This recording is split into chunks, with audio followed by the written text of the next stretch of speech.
Pandian show சீரியலில் இனி நடக்க போகுது அப்படின்னு தான் பார்க்க போகிறோம். இங்கே ராஜுவோட அம்மாவை அவங்க அப்பா ரொம்பவே முத்துவேல் சத்தம் போடுறாங்க. இந்த மாதிரி நகையை வந்து உங்கள் அண்ணன்ட்ட கொடுத்துருக்கண்ணே, அதுக்கு முன்னக்கூட்டி பேங்கில் இருக்குண்ணே, இப்படி எல்லாமே சொல்லிக்கிட்டு இருக்க.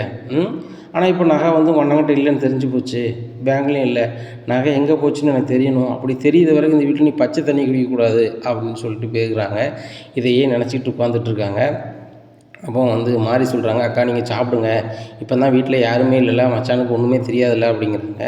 அதெல்லாம் இருக்கட்டும், எனக்கு சாப்பாடு வேண்டாம் அப்படிங்கிறாங்க. அக்கா இப்படி நீங்கள் காலையிலேருந்து சாப்பிடாம வந்தீங்கன்னா எப்படிக்கா, அவங்க தான் வீட்டில் யாருமே இல்லையாக்கா, குமார் கூட இல்லைக்கா, நீங்கள் சாப்பிடுங்க அப்படிங்கிறாங்க. இல்லை நான் சாப்பிட விரும்பலை அப்படிங்கிறாங்க. ஏன் விரும்பலை அப்படிங்கிறாங்க. இல்லை எனக்கு சாப்பாடு எதுவும் வேண்டாம், அதான் நான் சாப்பிடக்கூடாதுன்னு சொல்லிட்டு போயிட்டார்ல. இவ்வளோ காலம் என் கூட வந்து வாழ்ந்திருக்காரு, அந்நியமாக வாழ்ந்திருக்காரு, இப்போ அந்த நகையை காணலை, நகைக்காக தான் என் கூட வாழ்ந்தாரா வச்சாரா, அப்படி இருக்கும்போது வந்து நான் எதுக்கு சாப்பிடணும், எனக்கு சாப்பாடே தேவையில்லை அப்படிங்கிறாங்க. இல்லைக்கா எப்படியாவது சாப்பிடுங்கக்கா, காலையிலேருந்து சாப்பிடாமல் இருக்கீங்க, ஏற்கனவே உங்களுக்கு சுகர் இருக்குக்கா அப்படிங்கிறாங்க. ஒன்றுமே வேண்டாம் அப்படிங்கிறாங்க. என்னக்கா நீங்கள் எப்படி சொல்கிறீங்க, அத்தை நீங்களாவது சொல்லுங்களேன் அப்படிங்கிறாங்க. ஏ வடு சாப்பிடுமா, அவங்க யாரும் இல்லை, நான் வாசல்லே நிற்கிறேன், நீ சாப்பிட்றதுக்கு முன்னுக்குட்டி அப்படிங்கிறாங்க. அத்தை அப்படி ஒன்றும் திருடி சாப்பிடணும்னு அவசியம் இல்லை அத்தை, நான் எவ்வளவோ வந்து இந்த வீட்டுக்காக உழைச்சிருக்கேன், என் உழைப்புலேயே அந்த நகை வந்து போனால் போயிட்டு போகட்டும் அப்படின்னு சொல்லியிருக்கலாம் அவர். ஆனால் அதை அவர் சொல்லலை. ஏன்னா எங்கள் அண்ணன்கிட்டையும் கேட்டார், எங்கள் அண்ணனும் என்கிட்ட நம்ம பேசாது, அதான் ரொம்ப மனசு கஷ்டமாக இருக்குது. எங்கள் அண்ணன்கிட்ட நான் ஒரு வார்த்தை சொன்னால் கூட எங்கள் அண்ணன் சமாளிச்சிருப்பார். எங்கள் அண்ணன் இவ்வளோ வசதியாக இருக்கார், இவ்வளோ பிஸ்னஸ் பண்ணுறாரு, அவர் போய் நகை எடுத்தார் நான் சொல்லியிருக்கக்கூடாது, வேறு எதையாவது நான் சொல்லியிருக்கணும் அப்படிங்கிறாங்க. வேறு என்னத்தை சொல்லிடுவேன், உண்மையாக சொல்ல முடியும், ராஜிட்ட நகை கொடுத்துருக்கேன்னு சொல்லிவிட்டு அப்படிங்கிறாங்க. அத்தை நான் என் மகளுக்கு தானே கொடுத்தேன், வேறு எதுவும் செஞ்சேனா, என் மகன் நல்லா இருக்குன்னு நினைக்க மாட்டேனா அத்தை, நீங்கள் உங்கள் பொண்ணு வந்து கல்யாணம் முடிஞ்சு இவ்வளோ நாளாகிட்டு, ஆனாலும் உங்கள் பொண்ணை நினச்சிட்டே இருக்கீங்க, நான் மட்டும் என் பொண்ணை நினைக்கக்கூடாதா அப்படிங்கிறாங்க. எனக்கு புரியுதுடி, அவங்களுக்கு புரிய மாட்டேங்கல அப்படிங்கிறாங்க. இப்படியே இருந்தால் இப்படி தான் நினச்சி பாருங்கள், ரொம்பவே மனசு கஷ்டமாக இருக்குது. என் பொண்ணு அந்த வீட்டில் வெறுங்கலத்தோடு இருக்கக்கூடாதுன்னு சொல்லி தான் என்னோடய நகையை நான் கொடுத்தேன் அப்படிங்கிறாங்க.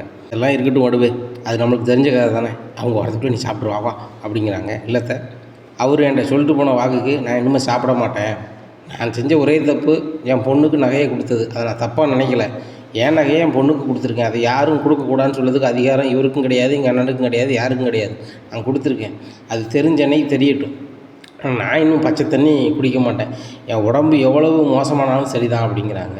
ஆண்டி நீ வேறு எப்படி பண்ணுற அப்படின்னு சொல்லிட்டு முத்துவேலுக்கு ஃபோன் அடிக்கிறாங்க. டே முத்துவேலு அப்படிங்கிறாங்க. சொல்லுங்கம்மா அப்படிங்கிறாங்க. என்னடா என்ன நினச்சிட்ருக்கோம் மனசில் அப்படிங்கிறாங்க. என்னம்மா நான் பிஸ்னஸ் விஷயமாக வெளியே வந்திருக்கேன் அப்படிங்கிறாங்க.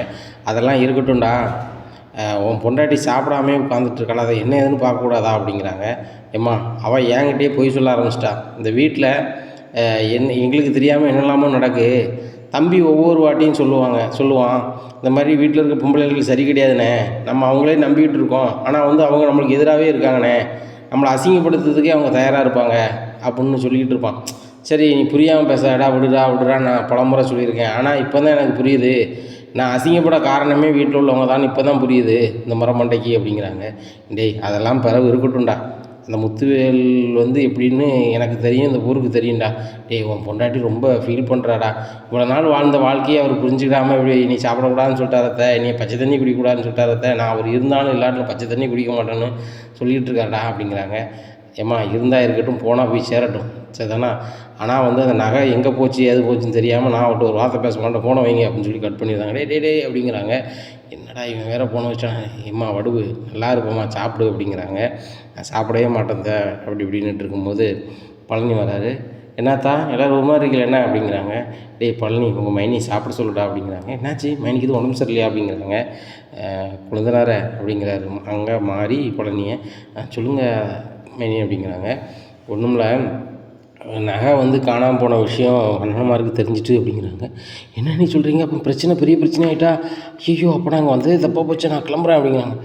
குழந்தைனார முதல்ல என்ன நடந்துச்சு ஏது நடந்துச்சுன்னு முதல்ல கேட்டுட்டு அப்புறம் பேசுங்க அப்படிங்கிறாங்க. சொல்லுங்கள் நீ அப்படிங்கிறாங்க. இந்த மாதிரி நகை காணாமல் போச்சு, இப்போ நகை எங்கே போச்சுன்னு சொல்லுன்னு தான் கேட்குறாங்க. அக்கா என்ன சொன்னாங்க, இந்த மாதிரி நகையை வந்து எங்கள் அண்ணன் வீட்டில் கொடுத்து வச்சுருக்கேன், அவங்களுக்கு ஒரு பிஸ்னஸ் விஷயமாக தேவைப்படுச்சு கொடுத்துருக்கேன்னு சொல்லிட்டாங்க.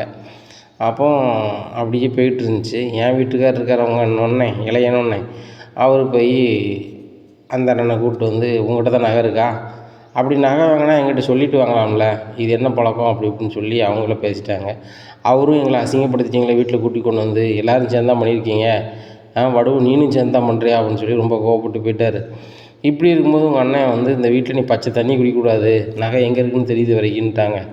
மைனியும் அந்த பேச்சை கேட்டுக்கிட்டு அவங்க இல்லாத போது கூட சாப்பிட மாட்டுறாங்க. ரொம்ப சங்கடமாக இருக்குது, நீங்கள் சொல்லுங்கள் கொழுந்தனாரே அப்படிங்கிறாங்க. அண்ணி நல்லா இருப்பீங்க அண்ணி, சாப்பிடுங்க.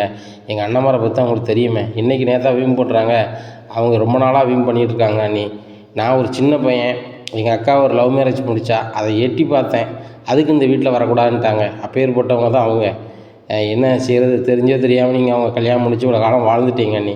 எங்கள் அண்ணனை பற்றி தான் தெரியுமே, முத்துவேலன்னா வந்து இது வரைக்கும் இந்தளவுக்கு பண்ணதில்லை, முறையாக வந்து இப்படி பண்ணியிருக்காரு அப்படிங்கிறாங்க. டேய், உங்கள் அண்ணன் மாதிரிலாம் பல வருஷம் ஆகிட்டுடா, மலையேறிட்டானோட பழைய மாதிரி இல்லை. நம்ம வீட்டு பொம்பளைகள் சத்தம் வெளியே இருக்கக்கூடாதுன்னு நினைப்பாங்க உங்கள் அப்பா காலத்தில். இப்போ உங்கள் அண்ணன் மாதிரி எதுக்கு எடுத்தாலும் வீட்டு விட்டு வெளியே போ, சோறு சாப்பிடக்கூடாது, அதை சாப்பிடக்கூடாது, இதை சாப்பிடக்கூடாதுங்க. வீட்டில் உள்ளவங்க என்னடா செய்வாங்க? பெற்ற பிள்ளைய நினைக்க மாட்டாங்களா? நான் என் பெற்ற பிள்ளைய அப்படி நினைக்கக்கூடாமல் அவனை வச்சுட்டானுங்க. அதுக்காக என் மருமகளும் அப்படி இருக்குன்னு அவசியமாக இருக்குது, என் பேத்தியும் அப்படி இருக்குன்னு அவசியமாக இருக்குது அப்படிங்கிறாங்க. அதான் எனக்கு புரியுது, எங்கள் அண்ணன் மாதிரி புரிய மாட்டேங்குது. மைனி அப்போ ஒன்று சேட்டா, இப்போ உங்கள் வீட்டில் யாரும் இல்லை, நகையை வாங்கி கொண்டு தந்துட்டா அப்படிங்கிறாங்க. வேண்டாம், நகை வந்து அது ராஜ்கிட்டே இருக்கட்டும், ராஜ் நகை எனக்கு வேண்டாம் அப்படிங்கிறாங்க. அண்ணி அது உங்கள் நகை தானே அப்படிங்கிறாங்க. இல்லை, அது என் நகை தான், என் பொண்ணுக்கு போச்சு, என்றைக்குனாலும் கொடுக்க வேண்டியது தானே. இதே இது அவள் அரேஞ்ச் மேரேஜ் முடிச்சிருந்தானே என் காலத்துக்கு அப்புறம் அவளுக்கு தானே கொடுத்துருப்பேன். இப்போ அதை மாதிரி நான் கொடுத்து தான் நினச்சிக்கிட்டு போகிறேன். ஆனால் என்ன ஆனாலும் சரி தான், நான் ராஜிட்ட நகை இருக்குன்னு சொல்லவும் மாட்டேன், அதை வாங்கி நான் கொடுக்க அனுமதிக்கவும் மாட்டேன் அப்படிங்கிறாங்க. நீ என்னென்னு இப்படி பண்ணிகிட்ருக்கீங்க? ராஜி இங்கே என்ன பிரச்சனை இருந்தாலும் என்னால் தான் வந்துட்டான்னு சொல்லி அவள் அழுது புரண்டுட்டு இருப்பாள். நான் எப்படியோ சொல்லி சமாளித்து வச்சுருக்கேன், இப்போ நார்மலாக இருக்கா. இந்த விஷயமும் தெரிஞ்சு வந்துச்சுன்னா அந்த பிள்ளை சாப்பிடவும் செய்யாது, ஒன்றும் செய்யாது. உங்கள் மேலே ரொம்ப பாசம் வச்சுருக்கா அண்ணி, உங்களை நினச்சே தான் அழுதுகிட்டு இருப்பா. கதிரும் நாங்கள்லாம் தேர்த்தி வச்சுருக்கோம், அவ்வளோதான். மற்றபடி இந்த வீட்டு நினப்பாவே தான் இருக்கும். மொத்தத்தில் இருந்து வீட்டுக்குள்ளேயே தான் பார்த்துட்ருப்பா. அதுபோக கிச்சன்லேருந்து இங்கே என்ன நடக்கு எது நடக்குன்னு வேடிக்கை பார்க்க தான் அவங்களுக்கு வேலை, வேறு வேலையே கிடையாது. நம்மளை அவ்வளோத்துக்குள்ளே நோட் பண்ணுவா. நான் இங்கே போயிட்டு வந்தோன்னா சித்தப்பா அவங்க எல்லோரும் எப்படி இருக்காங்க, எது இருக்காங்க, என்னாச்சு ஏதாச்சுன்னு கேட்டுகிட்டே இருப்பாள். அண்ணி நான் ஒரு பதிலும் சொல்ல முடியாது, நான் எப்படியாவது நகையை எட்டு வந்துடுறேன், வந்து கொடுத்துட்றேன் அண்ணி அப்படிங்கிறாங்க. இங்கே பாருங்கள் குழந்தை, நீங்கள் கொண்டு வர தேவையில்லை, நான் சொல்லுறது எனக்கு நீங்கள் மரியாதை கொடுப்பீங்களா கொடுக்க மாட்டீங்களா அப்படிங்கிறாங்க. அண்ணி நான் உங்களுக்கு மரியாதை கொடுக்கலாம் இருக்கட்டும் அண்ணி, உங்கள் உடல்நிலை எனக்கு முக்கியம் அண்ணி, நீங்கள் வந்து ஆரோக்கியமாக இருக்கணும் அப்படி இப்படிங்கிறாங்க. இல்லை குழந்தை வேண்டவே வேண்டாம் அப்படிங்கிறாங்க. இல்லை நான் எடுத்துகிட்டு வர தான் போகிறேன் அப்படின்னு சொல்லிட்டு ரொம்ப ஸ்பீடாக பாண்டியன் வீட்டுக்குள்ளே போகிறாங்க. அங்கே பாண்டியன் வந்துடுறாங்க. வந்தோடனே டேய் எங்கடா போய்ட்டு வர, உன்னை வந்து மளிகை சாமான் டெலிவரி பண்ண சொன்னால் இங்கே வந்து நிற்க அப்படிங்கிறாங்க.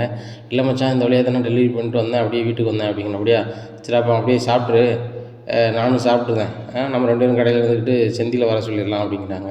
அப்படியே மச்சான் அப்படின்னு சொல்லிட்டு சாப்பிட்டுட்டு மறுபடியும் கடைக்கு கிளம்பிடுறாங்க. நகையை கொண்டு எடுத்து கொடுக்க முடியலையே அப்படின்னு சொல்லிட்டு ஃபோன் அடிக்கிறாங்க. அண்ணி தப்பாக நினச்சிக்காதீங்க, வீட்டுக்கு வந்தால் மச்சா இருந்துட்டார், மச்சா இருக்கும்போது நகை எடுத்து அங்கே பார்த்து வந்தோம்னா பெரிய பிரச்சனையாருன்னு சொல்லிட்டு தான் எடுக்க முடியல, நான் எப்படியாவது நைட்டு எடுக்க பார்க்கேன் அப்படிங்கிறாங்க.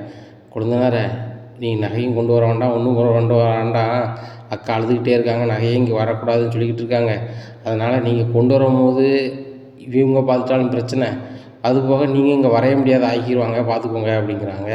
உடனே சரி அண்ணி நான் எப்படியாவது பார்க்குறேன் அண்ணி அப்படிங்கிறாங்க. என்னடா மளிகை கடையிலேருந்து ஒரே ஃபோனாக தான் பேசிகிட்டு இருப்பியா அப்படிங்கிறாங்க. இல்லை மச்சான் வீட்டிலேருந்து ஒரு ஃபோனு அப்படிங்கிறாங்க. டே அங்கே தானடா இருந்தால் எத்தாப்புலேயே பேசிட்டு வந்துட வேண்டியதானே அப்படிங்கிறாங்க. இல்லை மச்சான் அங்கே போனால் நீங்கள் எதுவும் சொல்லவே இல்லைன்னு தான் அப்படிங்கிறாங்க. நான் ஏன்டா சொல்ல போகிறேன், சாப்பிட போகிறோம்ல அப்படி பார்த்து பேசி வர வேண்டியதானே, உங்கள் அண்ணன் 3 பேரை கல்யாணம் வச்சுருக்குங்காங்க, சரி உங்கள்கிட்ட எதுவும் சொல்லுவாங்க, இல்லைன்னா சட்ட அளவு ஏதாவது கொண்ட கேட்பாங்க, சரி என்னத்தையாவது நடக்க தான் செய்யும், நீ போனால் போய்ட்டு வந்துடு, அதை பற்றி ஒன்றும் இல்லை அப்படிங்கிறாங்க. சரி மச்சான் நைட்டு போயிடுறேன் அப்படிங்கிறாங்க. சரி சரி கடையாடைக்கு இது கொஞ்சம் நேரத்தோடு போய் பார்த்துட்டு போ, அன்றையத்தில் ஒன்றும் நல்லா இருக்காதுல்ல அப்படிங்கிறாங்க. சரி மச்சான் அப்படிங்கிறாங்க. உடனே செந்தில் நீ சாப்பிட போய்ட்டு அப்படிங்கிறாங்க. சரிப்பா அப்படின்னு சொல்லிட்டு கிளம்பி போகிறாரு. உடனே செந்தில்கிட்ட இவங்க சொல்லுதாங்க, டே உங்கள் அப்பா என்னடா பழைய மாதிரி இல்லாமல் இப்போ ஒரு மாதிரி ரொம்ப சந்தோஷமாக இருக்காரு அப்படின்னு கேட்குறாங்க. இல்லைம்மா தங்கமேல் நீ ரொம்ப சூப்பர் பொண்ணை பார்த்து என் பையனை கட்டி வச்சிட்டேன், இதே மாதிரி என் பையன் மாதிரி 2 பேரும் என் சொல்ல கேட்டிருந்தாங்கன்னா சூப்பர் பொண்ணாக கட்டி வச்சிருப்பேன் அப்படி இப்படின்னு சொல்லிகிட்டு இருக்காருமா அப்படிங்கிறாங்க. என்ன இப்படி சொல்லிகிட்டு இருக்காரு, அவருக்கு என்ன லூஸ் எதுவும் முடிச்சிருக்காடா, ராஜி மாதிரியோ மீனா மாதிரியோ சூப்பர் பொண்ணு எப்படிடா கிடைக்கும், இது வேறு இவருக்கு தங்கமேலை கட்டியது பெரிய சந்தோஷமாக நினச்சிட்டு இருக்காரோ, இன்றைக்கி அவர் வரட்டும் அப்படிங்கிறேன். ஏம்மா நான் சொன்னதாக நீங்கள் சொல்லாதாங்க அப்படிங்கிறேன். நான் ஏன்டா சொல்ல போகிறேன், அவர் வரட்டும் நான் பேசிக்கிறேன், இந்த மாதிரி பிள்ளைகள் எங்கேயும் கிடைக்குமா, தங்கமான பிள்ளைகள் அந்த பிள்ளைகள் அப்படிங்கிறாங்க. இந்த அருமை யாருக்குமா தெரியுது, எப்பவும் மீனாவையும் ராஜியும் தான் குறை பேசிகிட்டு இருப்பார், மற்றபடி மயிலண்ணியை தான் பெருசாக பேசுதாங்க, என்ன செய்ய, சரி இருக்கட்டும், அவங்க அரேஞ்ச் மேரேஜ் பண்ணியிருக்காங்க அப்படிங்கிறாங்க. செந்தில் அவங்க தான் ரெஸ்ட் எடுக்காமல் போயிட்டாங்க, பழனி அப்படியே கூட்டி போயிட்டாங்க, நீ கொஞ்சம் ரெஸ்ட் எடுத்துகிட்டு போ அப்படிங்கிறாங்க. பழனி அப்படி கடையில் தானே போனா அப்படிங்கிறாங்க. இல்லை மாமா மதியம் 1 ஹவர் எப்படின்னு தூங்கிடுவார் அப்படிங்கிறாங்க. கடையில் எப்படிடா தூங்குவார் தூங்குவான் அப்படின்னு கேட்காங்க கோமதி செந்தில்கிட்ட. மாமா வந்து டெலிவரி போகிறேன் எங்கேயாவது போகிறேன்னு சொல்லிட்டு டவார்னு குடோனில் போய் அந்த அட்டைப்பட்டியெல்லாம் போட்டு அப்படி ஒரு தூக்கத்தை போட்டுருவார், ஃபேனை போட்டு தூக்கத்தை போட்டுருவார். அவர் எப்போவுமே அப்படி தான். சாப்பிட்டு 1 ஹவர் தூங்கலான்னா அவர் யார் சொல்லியுமே கேட்க மாட்டார். அவர் அப்படி தான், அவரை அசால்ட்டாக பண்ணிவிடுவார் அப்படிங்கிறாங்க. சரிதான், அப்போ நீ 1 மணி நேரம் தூங்கிட்டு போ அப்படிங்கிறாங்க. தூங்கிட்டு கிளம்பி போகிறாங்க. உடனே இங்கே கடையில் பாண்டியன் பார்க்குறாரு, பழனி இருக்காங்களே. பழனி எங்கே அப்படின்னு கேட்குறாங்க குமரேசன்கிட்ட. இங்கே தானப்பா நின்றான் அப்படிங்கிறாரு. ஆனால் வந்து குமரேசனுக்கு 100% தெரியுது, குடோனில் போய் நம்மளால் தூங்க போயிட்டான் வழக்கம் போல் அப்படின்னு சொல்லிட்டு. உடனே மாமா எங்கே பாருங்கள் அப்படிங்கிறாங்க. இங்கே தான்ப்பா நின்றான் அப்படி இப்படின்னு நின்றுருக்காங்க. சரி மாமா நல்லுங்க கடையில், இப்போ நான் பாட்டு வரேன் அப்படின்னு சொல்லி குடோனுக்கு போகிறாங்க. குடோனில் அட்டைப்பட்டியை பிரித்து பயங்கரமாக தூங்கிட்டு இருக்காரு. உடனே பாண்டியன் பக்கத்தில் வந்து ஒரு போடு போடுதாரு, ஒரு சின்ன கம்பை வச்சு. உடனே மச்சான் மச்சான் மச்சான் அப்படிங்கிறான். மச்சானா இங்கே என்ன செஞ்சிட்ருக்க அப்படிங்கிற. மச்சான் ஒரு பொருளெல்லாம் எடுத்து கடை கொண்டு வரலான்னு பார்த்தேன். ஓ கடை கொண்டு வர லட்சணம் இதானா? அப்போ நான் அங்கே போகிறேன் இங்கே போகிறேன்னு சொல்லிட்டு இங்கே தான் தூங்கிட்டு இருக்கியா அப்படிங்கிறாங்க. மச்சான் தப்பாக நினச்சிக்காதீங்க, மதியம் சாப்பிட்டோன்னு லைட்டாக தூக்கம் வரும். தொண்டனுக்கும் தூக்கம் வரும் மச்சான், மதிய உணவு சாப்பிட்டா அப்படி வரும் மச்சான் அப்படிங்கிறாங்க. டேய் மளிகை கடை வச்சுருக்கவனுக்குலாம் மதியம் தூக்கம் வந்துச்சுன்னா நம்ம எப்படிடா சம்பாத்தியம் பண்ணுறது அப்படிங்கிறாங்க. உடனே மச்சான் எல்லாருப்பையும் மச்சான் நீங்கள் தான் மளிகை கடை வச்சுருக்கியே, உங்ககிட்ட நான் வேலை பார்க்கேன், மதியம் 1 மணி நேரம் கூட ரெஸ்ட் கிட்டே தான் மச்சான் அப்படிங்கிறாங்க. டே அப்படி உனக்கு தூங்கணும்னா வீட்டிலே தூங்கிருக்க வேண்டியதானே அப்படிங்கிறாங்க. மச்சான் சாப்பிட்டோன்னா வாங்கன்னு நீங்கள் கூப்பிட்டுக்கிட்டே, இதே இது நானும் செந்திலும் போயிருந்தால் 1 ஹவர் தூங்கிட்டு தான் வந்திருப்போம் மச்சான், என்ன மச்சான் நீங்கள் அப்படிங்கிறாங்க. சரி ரைட்டு 1 ஹவர் தூங்கிட்டு வந்து சேரு அப்படிங்கிறாங்க. சரி மச்சான் ரொம்ப நன்றி மச்சான் அப்படிங்கிறாங்க. நம்ம குடோனுக்கு நீ பார்த்து அனுப்பணும், சரி அப்படின்னு சொல்லிட்டு போகிறாரு. நீங்கள் குமரேசன் திருதுன்னு முடிச்சுட்ருக்காங்க. என்னவாமா ஒரு மாதிரி முழிக்கலை, அவன் தூங்குறது உங்களுக்கு அப்போ தெரிஞ்சுருக்கு தானே செய்யுது அப்படிங்கிறாங்க. பாண்டியா நான் என்னத்தை சொல்கிறது, அவன் மதியம் சாப்பிட்டுட்டு கொஞ்சம் தூங்குவான்ப்பா, அவன் பழக்கமே அது. வீட்டுக்கு சாட போனவன் வீட்டில் தூங்கிடுவான். இப்போ நீ உடனே கூப்பிட்டு வந்து நான் என்ன பாய்ச்சிக்குவான், அப்படியே கிறங்கி போய் நின்றா என்னப்பா என்ன தூக்கம் வருது அப்படின்னா.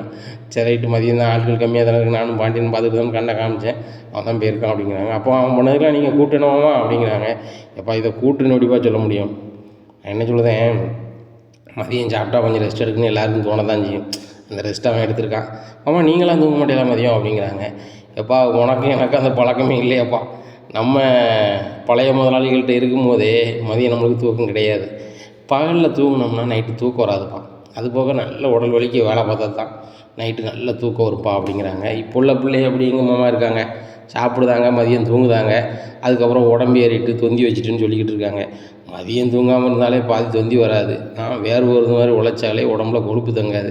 யார் அது செய்தா, யாருக்கும் வெயிலில் போய் எந்த வேலையும் செய்யக்கூடாது, எல்லாமே பழகணும்ல, வெயிலும் பழகணும் எண்ணலும் பழகணும். எல்லோரும் எண்ணெயில் போட்டுக்கிட்டு ஏசியில் உட்காருதாங்க, அந்த காற்று நல்ல காற்றா, ஆனால் அவங்களுக்கு குளிருது, உடம்புல உள்ள குளுமையை பூரா அது எடுத்துருது, கடைசியில் உடம்பு ரொம்ப ஹீட் ஆயிடுது. பாண்டியா இப்போ உள்ள காலமெல்லாம் போலி உலகம் தானே பாண்டியா அப்படிங்கிறாங்க. அப்புறம் 2 3 பேர் வராங்க.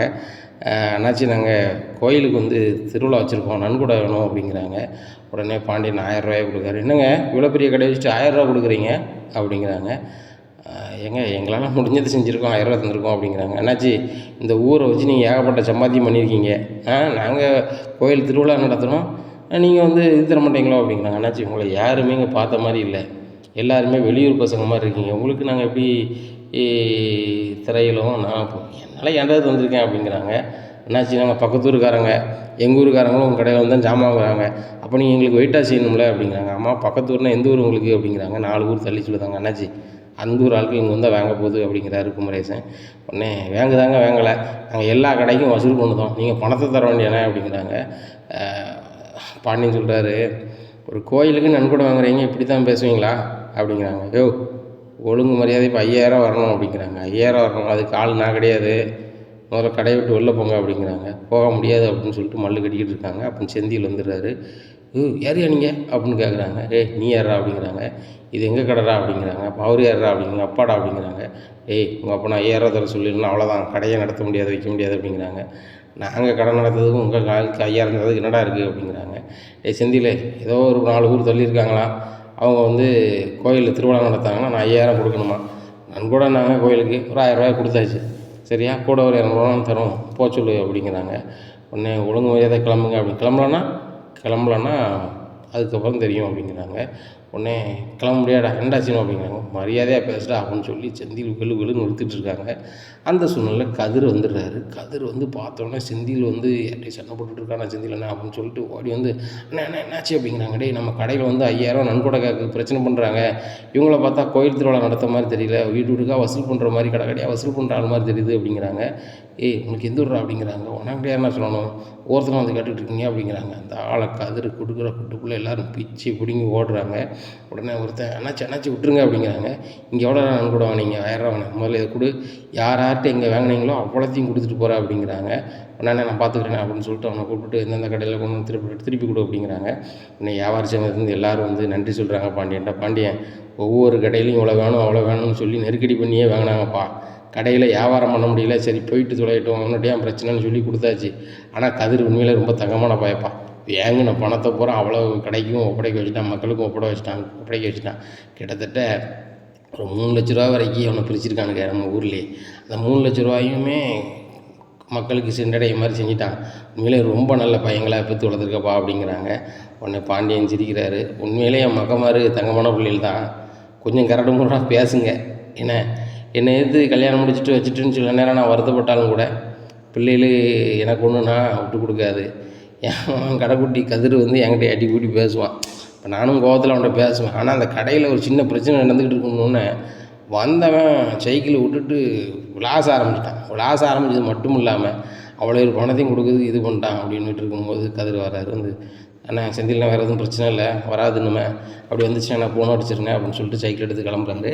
உடனே கதிர் பார்க்குறாரு. கதிர் கையில் சின்னதாக ஒரு சின்ன காயம் இருக்குது. உடனே டேய் செந்தில் அவன் கையில் காயம் இருக்குது பாரு அப்படின்னு சொல்லிட்டு டேய் நில்டா அப்படிங்கிறாங்க. இல்லை அதெல்லாம் ஒன்றும் செய்யாது அப்படிங்க. அதெல்லாம் ஒன்றும் செய்யாதான், முதல்ல ஆஸ்பத்திரிக்கு வா அப்படிங்கிறாங்க செந்தில். இல்லை நான் வரல அப்படிங்கிறாங்க. டேய் செந்தில் முதல்ல ஆஸ்பத்திரி கூட்டி போய்ட்டேன், அப்படி இதில் ஒரு 2000 ரூபா இருக்குது, ஹாஸ்பிட்டலில் போய் பாரு அப்படிங்கிறாங்க. இல்லை வேணாம், இங்கே வந்து சர்க்கார் ஆஸ்பத்திரி இருக்குது, சர்க்கார் ஆஸ்பத்திரியிலே தர்ம ஆஸ்பத்திரியிலே பார்க்குறேன் அப்படிங்கிறாங்க. இல்லை தர்ம ஆஸ்பத்திரியில் ஆள் இருக்காது இவ்வளோ நேரத்துக்கு, அவங்க மதிய நேரத்தில் எங்கேயாவது போயிருப்பாங்க அப்படிங்கிறாங்க. இல்லை அங்கே நர்ஸுக்கு யாராவது இருப்பாங்க, அதில் இது பண்ணிக்கலாம் அப்படிங்கிறாங்க. டேய் செந்தில் அவன் இப்படி தான் சொல்லிகிட்டு இருப்பான், நீ கூப்பிட்டு போ அப்படிங்கிறாங்க. செந்தில் பைக்கில் கூப்பிட்டு போகிறேன். ஏன்டா அப்படி பண்ணேன் அப்படிங்கிறாங்க. அண்ணே கடையில் பிரச்சனை பண்ணிகிட்டு இருக்காங்க, அதுக்கு பார்த்துட்டு இருக்க முடியுமாண்ணே? அது போக நம்மளை மாதிரி எல்லா கடையிலையும் வாங்கியிருப்பானோ, மக்கள்கிட்ட வாங்கியிருப்பானு தெரியும், அதை 4 கொடுத்து எல்லாருக்கும் கொடுக்க வச்சேன் அப்படிங்கிறான். அது வகையில் சந்தோஷம் தாண்டா, அது புண்ணியம் தாண்டா. எல்லாருமே அப்பாட்ட வந்து உன்னை பெருமையாக சொன்னாங்கடா, அப்பா கூட என் பையன் கதிர் பயங்கரமான ஆளுன்னு சொன்னார் அப்படிங்கிறாங்க. அப்பா இப்படிலாம் சொன்னாரண்ணே அப்படிங்கிறாங்க. ஆமாம் சொன்னார் அப்படிங்கிறாங்க. பரவாயில்லண்ணே, வெளியே நீ நல்ல மாதிரி சொன்னாலும் உள் மனசுக்கு எப்படி இருக்காருன்னு தெரியல அப்படிங்கிறாங்க. டேய் நம்மள்கிட்ட தாண்டா அப்படி பேசுகிறாரு, மற்றபடி நம்மளை வேறு யார்ட்டையுமே விட்டு கொடுக்க மாட்டேங்காரு. நான் கூட நினச்சேன் தங்கமலைனியே பெருசாக பேசுகிறாரு அப்பா, ராஜீவ் மீனாவே ஒரு மாதிரி நினைக்காருன்னு நினச்சேன். ஆனால் வந்து அவர் பேசையில் பார்க்கும்போது என் பிள்ளைகள் தங்கமான பிள்ளைகள், இப்படி பிள்ளைகள் கிடைக்க நான் கொடுத்து வச்சுருக்கேன்னு சொல்லி ரொம்ப பெருமையாக பேசினாட்டா அப்படிங்கிறாங்க. அப்போ மாமாவெலாம் ஒரு மாதிரி சத்தம் போடுவார் அப்படிங்கிறாங்க. மாமாவை ஏத்தாப்பில் இருக்கும்போது சத்தம் போடுவார்டா, கொஞ்சம் கிளம்பி போனோன்னே அந்த வேலுக்கு ஏதாவது செய்யணும், கல்யாணம் முடிக்காமல் இருக்கான், என்ன மாதிரி வேண்டாம், சொத்து பத்து வேண்டாம், நம்மளோட இருக்கான், அவனுக்கு கண்டிப்பாக நல்ல மாதிரி செய்யணும் மாமா அப்படின்னு சொல்லி குமரேஷ் தாத்தாட்ட பேசிகிட்டு இருப்பார் அப்படிங்கிறாங்க. இதை எப்படின்னா நீ கேட்டா அப்படிங்கிறாங்க. நான் குடோனுக்கு போயிட்டு வர வழியில் இவங்க பேசும்போது குத்தூர்னுட்டு கேட்டிருக்கேன், அதே மாதிரி போல் அம்மாவும் அப்பாவும் ஒரு வாட்டி பேசும்போது கூட கேட்டிருக்கேன் அப்படிங்கிறாங்க. அப்படியாண்ணே பாரு அப்படிங்கிறாங்க. இல்லைடா ஹாஸ்பிட்டல் வந்துட்டு அப்படிங்கிறாங்க. அண்ணா தர்மாஸ்பத்திரியில் பார்த்துக்கலாண்ணே அப்படிங்கிறாங்க. இல்லைடா இதில் என்ன இருக்குது, மட்டும் தான் காசு இருக்குல்ல அப்படிங்கிறாங்க. இல்லைண்ணே காசு இருந்தாலும் ஏதாவது யூஸ் ஆகும், அண்ணன் எப்படி இருக்காருன்னு தெரில, சரணண்ணே அவருக்கு ஃபோன் பண்ணி அவருக்கு ஏதாவது காசு விட அந்த 2000 ரூபா அனுப்பினா அவருக்கு எதுவும் ஆமாண்ணே அப்படிங்கிறாங்க. நீ அப்படி சொல்கிறியோ அப்படிங்கிறாங்க. ஆமாண்ணே அப்படிங்கிறாங்க. நேராக சர்க்கார் ஹாஸ்பிட்டல் போகிறாங்க. அங்கே போய் மருந்து வச்சு கட்டுறாங்க. கட்டிட்டு சரணனுக்கு ஃபோன் அடிக்கிறாங்க. அண்ணே எப்படி இருக்குண்ணே அப்படிங்கிறாங்க. டேய் கதிர் சூப்பராக இருக்குண்டா அப்படிங்கிறாங்க. எங்கே இருக்குண்ணே அப்படிங்கிறாங்க. டேய் ஒரு புது படம் ஒன்று ரிலீஸ் ஆகிட்டா, நானும் அண்ணியும் பார்க்க வந்திருக்கோம் அப்படிங்கிறாங்க. அண்ணே செலவுலாம் காசு இருக்காண்ணே அப்படிங்கிறாங்க. காசுலாம் இருக்குடா கதிர் அப்படிங்கிறாங்க. அண்ணே ஒரு 2000 ரூபா இப்போ என்கிட்ட இருக்குண்ணே, எங்ககிட்ட இருக்குது, நானும் செந்தில்னு அனுப்பிடுறோம் அப்படிங்கிறாங்க. ஓட்டேதா காசு அப்படிங்கிறாங்க.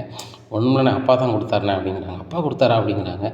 ஆமாண்ணே கடையில் வந்து 4-5 ரவுடி பையங்க வந்து டொனேஷன் கேட்டிருப்பாங்க போல், சும்மி அது கோயில் கூட நடத்துகிறேன், அது நடத்துகிறேன், இது நடத்துகிறேன்னு சொல்லிட்டு அவங்க வந்து பிரச்சனை பண்ணிகிட்டு இருந்தாங்கண்ணே. நான் தச்சேலா போகிறேன், செந்தில் அண்ணன் ஒருத்தன் கை வாங்கிட்டு இருந்தானே, சரியான கடுப்பாயிருச்சு. அண்ணனே கை வாங்கிட்டு இருக்கீங்களா அப்படின்னு சொல்லிட்டு வெளுத்து வாங்கிட்டேனே. வெளுத்து வாங்கிட்டு அவங்கள ஓட விட்டேனே. அதுக்கப்புறம் காசு அப்பாட்ட வாங்கின காசு 1000 ரூபாயும் கொடுத்துட்டாங்க. அதுக்கு எங்கடா அப்பா 2000 ரூபா தராரு உங்களுக்கு அப்படிங்கிறாங்க. செந்தில் பேசுகிறாங்க அப்படிங்கிறாங்க. அண்ணா செந்தில் அண்ணே நல்லா இருக்கேன் அப்படிங்கிறாங்க. அண்ணா படமாக போயிருக்கேண்ணே, ரொம்ப சந்தோஷண்ணே, நான் சென்னைக்கு போய்ட்டு ஒரு பக்கம் பார்க்கல, நீனா நல்லா சுற்றி பார்த்துட்டு வானே. அண்ணா என் தம்பி சொன்னோம்னாண்ணே அவனும் வந்து இது வீடு கட்டிக்கிட்டு இருந்தானு தம்பி வெளுத்துட்டான். வெளுத்தோடனே தம்பிக்கு சின்ன காயம் ஆயிடுச்சுண்ணே. அதனால் அப்பா தான் கடைக்கு ஹாஸ்பிட்டல் கூட்டி விட்டுற சொன்னார் அப்படிங்கிறாங்க. அதுக்கு தானே 2000 கொடுத்தாரு அப்படின்ட்டு. முதல்ல ஹாஸ்பிட்டல் போய் என்னென்னு பார்க்க சொல்லிட்டா, வேறு எதுவும் இல்லையே அப்படிங்கிறாங்க. உடனே அண்ணே இல்லைண்ணே, அவன் வந்து நான் எவ்வளவோ சொன்னேன் தனியார் ஹாஸ்பிட்டல் போகணுன்னு சொல்லிட்டு, அவன் சர்க்கார் ஹாஸ்பிட்டலே சூப்பராக தான் பார்க்காங்க, சர்க்கார் ஹாஸ்பிட்டலே தர்மாஸ்பத்திரிலே பார்ப்போன்னு சொல்லிட்டானே. தர்மாஸ்பத்திரியில் பார்த்தோன்னே மருந்து வச்சு கட்டி விட்டாங்க அப்படின்ட்டு. வேறு ஒன்றும் பிரச்சனை இல்லையே அப்படிங்க. வேறு ஒன்றும் பிரச்சனை இல்லைண்ணே அப்படிங்கிறாங்க. உடனே கதிர் செல்லை வாங்குறாரு. ஆனால் நான் கதிர் பேசுகிறேன், 5 நிமிஷத்தில் உனக்கு செல்லுக்கு பணம் வந்துடும், நீ பார்த்துட்டு செக் பண்ணிடு, அக்கௌண்ட்டில் செக் பண்ணிடு அப்படிங்கிறாங்க. ஏய் வேணாண்டா அண்ணன், இந்த காசை வச்சு நான் என்ன செய்ய போகிறேன், என் அக்கௌண்ட்டில் வந்துருச்சு, இப்போ அது உனக்கு வரப்போகுது, நீ வந்து அதை செலவு பண்ண விடு அப்படின்னு சொல்லிட்டு நேராக போகிறாங்க. ஒரு கம்ப்யூட்டர் சென்டரில் போய் இதை போட்டு விடுங்க அப்படிங்கிறாங்க. சார் அனுப்புறதுக்கு இதுக்கு 20 ரூபா ஆகும் அப்படிங்க அப்படின்னு சொல்லிட்டு கொடுத்துட்டு, அண்ணா ஏற்றான்னு பாரு அப்படிங்கிறாங்க. ஏற்றுப்பா அப்படிங்கிறாங்க. அண்ணா ஹாப்பியாண்ணே அப்படிங்கிறாங்க. டே உங்களை மாதிரி தம்பி கடைக்கு நான் கொடுத்து வச்சுருக்கணும்டா அப்படிங்கிறாங்க. உன்ன மாதிரி அண்ணன் கடைக்கும் கொடுத்து தான் வச்சுருக்கணும், எங்களுக்கு எவ்வளவோ செஞ்சுருக்கண்ணே, காலேஜுக்கு ஃபீஸ் கட்டுறதா இருக்கட்டும், எல்லாத்துமே இருக்கட்டும், நீ உனக்கு வேண மாதிரி வாங்கி எங்களுக்கு தருவேன். இப்போ நாங்கள் வந்து டூருக்கு போகிறதா இருந்தாலும் எல்லாமே உன் காசை தான் வாங்கிட்டு போயிருப்போம், சரியா? அது போக உனக்கு எடுத்த சட்டையை எங்களுக்கு காலேஜுக்கு கூட தந்திருப்பேன். அதெல்லாம் நிறைய விஷயம் இருக்குண்ணே, நீ செஞ்சதெல்லாம் நான் வந்து சொல்லி காமிச்சா அது ரொம்ப நாள் ஆகும், சரியாண்ணே? நான் இப்போ ஃபோன் வைக்கிறேண்ணே, அண்ணியோட சந்தோஷமா இரு அப்படிங்கிறாங்க. எங்கே யார் அப்படிங்கிறாங்க. என் தம்பி தம்பிமார் அப்படிங்கிறாங்க. உங்கள் தம்பிமார் சும்மையே இருக்க மாட்டாங்களா, அவங்கள ஃப்ரீயாகவே இருக்க விட மாட்டாங்களா, ஹனிமூனுக்கு வந்திருக்க இடத்துக்கு இப்படி தான் புசுக்கு புசுக்குன்னு ஃபோன் அடிச்சிட்டே இருப்பாங்களா அப்படிங்கிறாங்க. என்ன மாதிரி இப்படி பேசுகிற, அவங்க பாசத்தில் அடிக்கிறாங்க எப்படி பேசுகிற அப்படிங்கிறாங்க. ஏங்க பாசத்தில் அடித்தாலும் ஒரு கணக்கு வழக்கு வேண்டாமாங்க, சும்மா சும்மா அடிச்சுக்கிட்டு இருந்தால் எப்படி அப்படிங்கிறாங்க. மயிலுங்க பாரு, இப்போ 2000 செலவுக்கு போட்டு விட்ருக்காங்க அப்படிங்க. 2000 போட்டு விட்ருக்காங்களாங்க, அப்போ சரி அப்போ பேசுங்க அப்படிங்கிறாங்க. ஓ பணம் போட்டால் பேசலாண்ணே அப்படிங்கிறாங்க. இல்லைங்க, நம்மளே ஹனிமூன் இருக்குது, எதுக்கு வந்திருக்கோம், தனியாக இருக்கணும், நம்ம 2 பேரை பற்றியே பேசணும் வைக்கணும்னு சொல்லிட்டு தானே அப்படிங்கிறாங்க. அப்போ எதுக்கு மயிலே சினிமாவுக்கு வந்தோம், நம்ம ரூம்லேயே பேசிகிட்டு இருந்திருக்கலாமே அப்படிங்கிறாங்க. ஏங்க 4 இடம் சுற்றணும்னு இருக்க வேண்டாமா, அதுக்கு தானே வந்திருக்கோம், சினிமா செம்மையாக இருக்குல்ல அப்படிங்கிறாங்க. எனக்கு செம்மையாக இருக்குது அப்படிங்கிறத காட்டிலும் செலவு நிறையா ஆகுது அப்படின்னு தான் இதாக இருக்குது அப்படிங்கிறாங்க. எங்க ஒவ்வொருத்தவங்களும் ஹனிமூன் போனாங்க லட்சக்கணக்கில் செலவு பண்ணுவாங்க அப்படிங்கிறாங்க.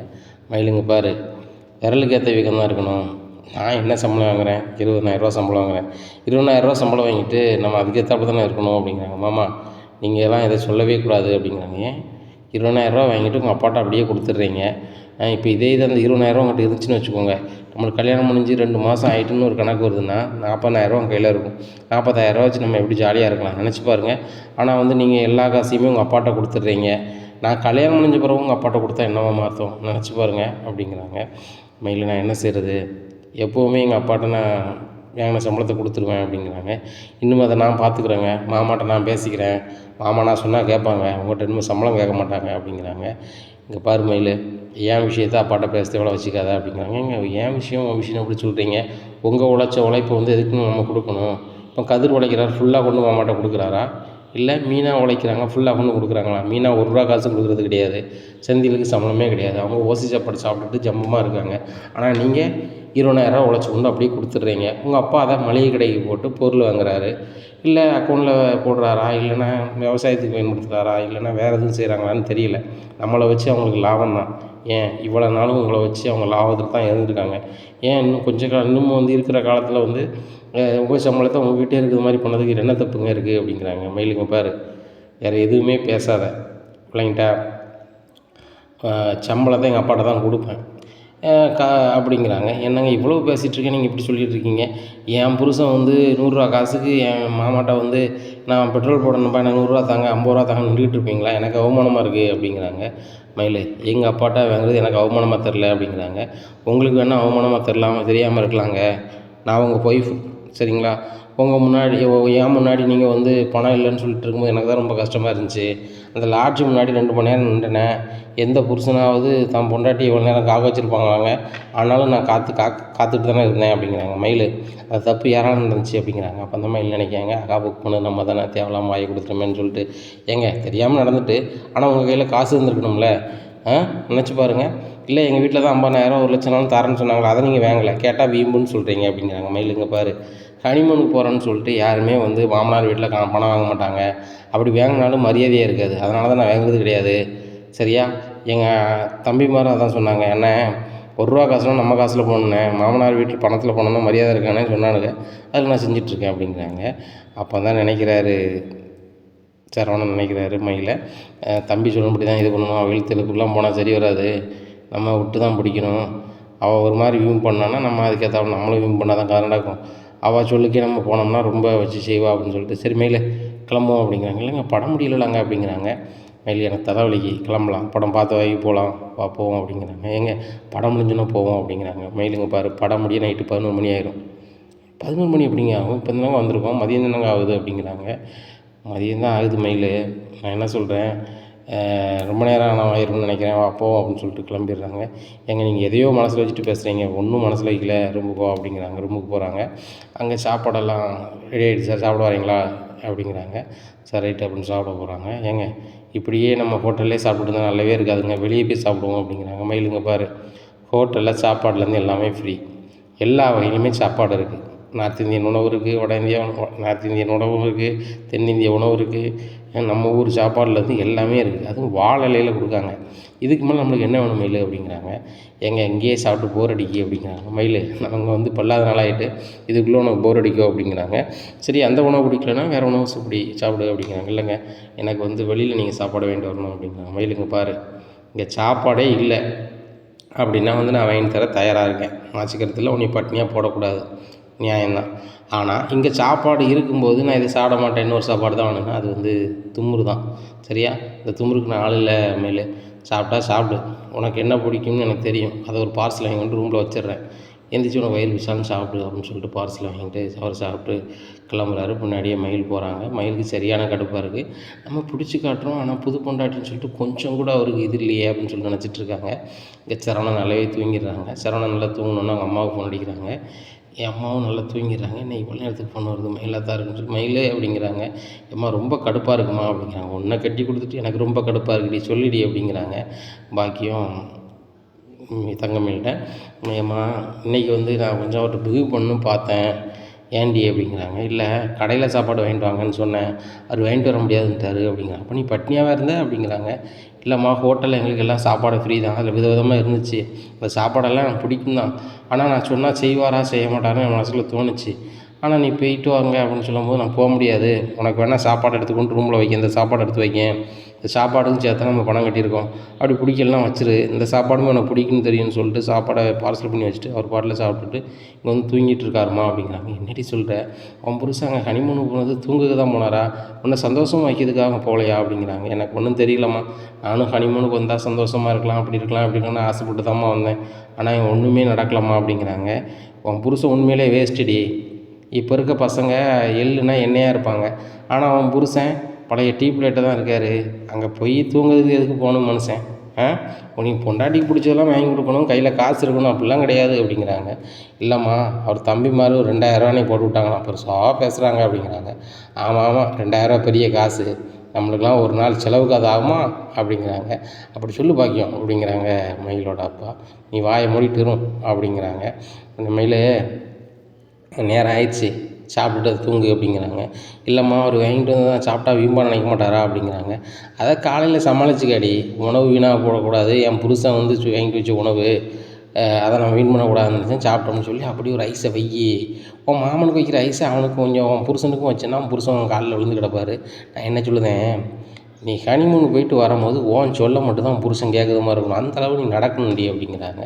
அப்போ நான் என்னதாம்மா செய்கிறது, நான் அவரை சந்தோஷமாக தான் வச்சுருக்கேன், என் பொண்டாட்டி கொஞ்சம் பிஹேவ் பண்ணால் அதுக்கு ஏற்றாப்புல கெஞ்சுவார்னு பார்த்தா அவர் மிஞ்சிறாரம்மா அப்படிங்கிறாங்க.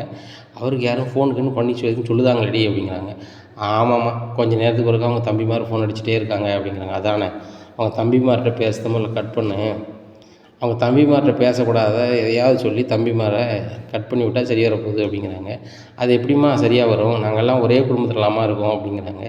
ஏய் உன் புருஷன் தானடி மூத்தவர், அப்படி இருக்கும்போது வந்து அவருக்கு எல்லா உரிமையும் வருது மாதிரி பண்ணு, கடையில் வந்து அவர் வேலைக்கு வருவார்னு சொல்லுவோம் புருஷனை, அதுபோக கடையினுடைய வரவு செலவு அவரே பார்த்துப்பாருன்னு சொல்லு அப்படிங்கிறாங்க. அது எப்படிம்மா நடக்கும், என் வீட்டுக்கார் இன்னொரு இடத்துல வேலை பார்க்காரு அப்படிங்கிறாங்க. ஏண்டி இன்னொரு ஆள்கிட்ட போய் முதலாளியாவாக இருக்கார், அங்கே வேலை சம்பளத்துக்கு தானே வேலை பார்க்காரு, 20,000 ஓவாவுக்கு வேலை பார்க்காரு. இதே இது உன் புருஷன் வந்து அந்த கடையை நடத்துனாருன்னு வச்சுக்கோ, உங்கள் அப்பா பூரா அனுபவத்தையும் அவர்கிட்டே கொடுத்துட்டு எங்கேனாலும் வெளியே போயிட்டு வருவார், அங்கே ஒரு நாளைக்கு பல ஆயிரம் ரூபா வருமானம் வருது, ஏன் லட்சம் பக்கத்துலேயும் வரும். அப்படி வருமானம் வர கடையில் இவன் புருஷன் பார்த்தாருன்னா கல்லாலேருந்து நல்ல பணம் எடுக்க முடியும். சரியா, அதை வச்சே நீங்கள் நிறைய சொத்து பத்து வாங்க முடியும். ஏன்டி கையில் வெண்ணெயை வச்சுக்கிட்டு நீங்கள் அலையிறீங்க அப்படிங்கிறாங்க. ஆனால் நைஸாக பேசி பார்க்கமா அப்படிங்கிறாங்க. பேசி பார்க்காத, நீ சொல்லி புரிய வை, வேறு வழி கிடையாது, சரியா? நான் ஃபோனை வைக்கட்டுமா அப்படிங்கிறாங்க. சரிம்மா அப்படிங்கிறாங்க. அதனால் வயிறு வேற பசிக்க அப்படின்னு சொல்லிட்டு தங்கவேல் முழிக்காங்க. சரி சரி சாப்பிட்ருவோம் அப்படின்னு சொல்லிட்டு பார்சலை உழைச்சி நல்லா சாப்பிட்றாங்க. சாப்பிடும்போது சரவணன் எழுந்திரிச்சாங்க. என்ன மேலே சாப்பாடு வேணாண்ணே, ஃபோன் பேசி முடிச்சோன்னே சாப்பிட்ற அப்படிங்கிறாங்க. ஆகா, நம்ம ஃபோன் பேசுனதெல்லாம் கேட்டுப்பாங்களா அப்படின்னு சொல்லிட்டு, எங்கே எப்போ எழுந்திரிச்சிங்க அப்படிங்கிறாங்க. இப்போ தான் எழுந்திரிச்சேன், நீ பார்சலை உழைச்சிட்டு இருக்கும்போது சவுண்டு கேட்டுச்சு. சரி சாப்பிடு, சாப்பாடுன்னு வந்து நீ கழிக்காத தங்கமேலு. உணவு கிடைக்கிறது ரொம்ப கஷ்டம். ஒரு விவசாயிகள் ஒரு உணவை உற்பத்தி பண்ணதுக்கு ரொம்ப கஷ்டப்படுறாங்க. அது வீடு வந்து சேர்றதுக்குள்ள பலவேறு போராட்டம் அதில் இருக்குது. ஏன்னா அதனால் எந்த உணவையும் வந்து கழிக்கக்கூடாது, வைக்கக்கூடாது. அது எங்கள் அப்பா சொல்லுவாங்க, உணவு வந்து நம்மளுக்கு கிடைக்கிறது வந்து கடவுள் கொடுத்த கிருபை. எந்தெந்த ஒவ்வொரு சுவர்லேயும் ஒவ்வொரு ஆள் பேர் எழுதிருக்குன்னு சொல்லுவாங்க. அதை மாதிரி இந்த சாப்பாடில் உன் பேர் தங்கமேல்னு எழுதியிருக்கு. நான் சாப்பிட்ட சாப்பாடில் என் பேர் எழுதியிருக்கு. அதாவது இந்த சாப்பாடு தான் சாப்பிடுவேன், அந்த சாப்பாடு தான் சாப்பிடணும்னு பட்டினியாக இருக்கக்கூடாது. கிடைக்கிற சாப்பாடை சாப்பிடணும். அனாவசிய செலவுகள் பண்ணக்கூடாது. இது எங்கள் வீட்டில் சொல்லிக் கொடுத்தது. அப்படி செஞ்சோம் அப்படின்னா நல்லா இருந்திருக்கும். இப்போ 26,000 ரூம் எடுத்து இங்கே தங்கியிருக்கோம், ஏசி வருது, சரியா? ஆனால் ஒரு சில வசதிகள் இங்கே இருக்குது தான். ஆனால் இதே ரேட்டில் நம்ம வேறு இதில் நம்ம இது பண்ணியிருந்தோம், வேறு இதே மாதிரி லாட்ஜில் புக் பண்ணியிருந்தோம்னா 2,000 அந்த மாதிரி வந்திருக்கும்.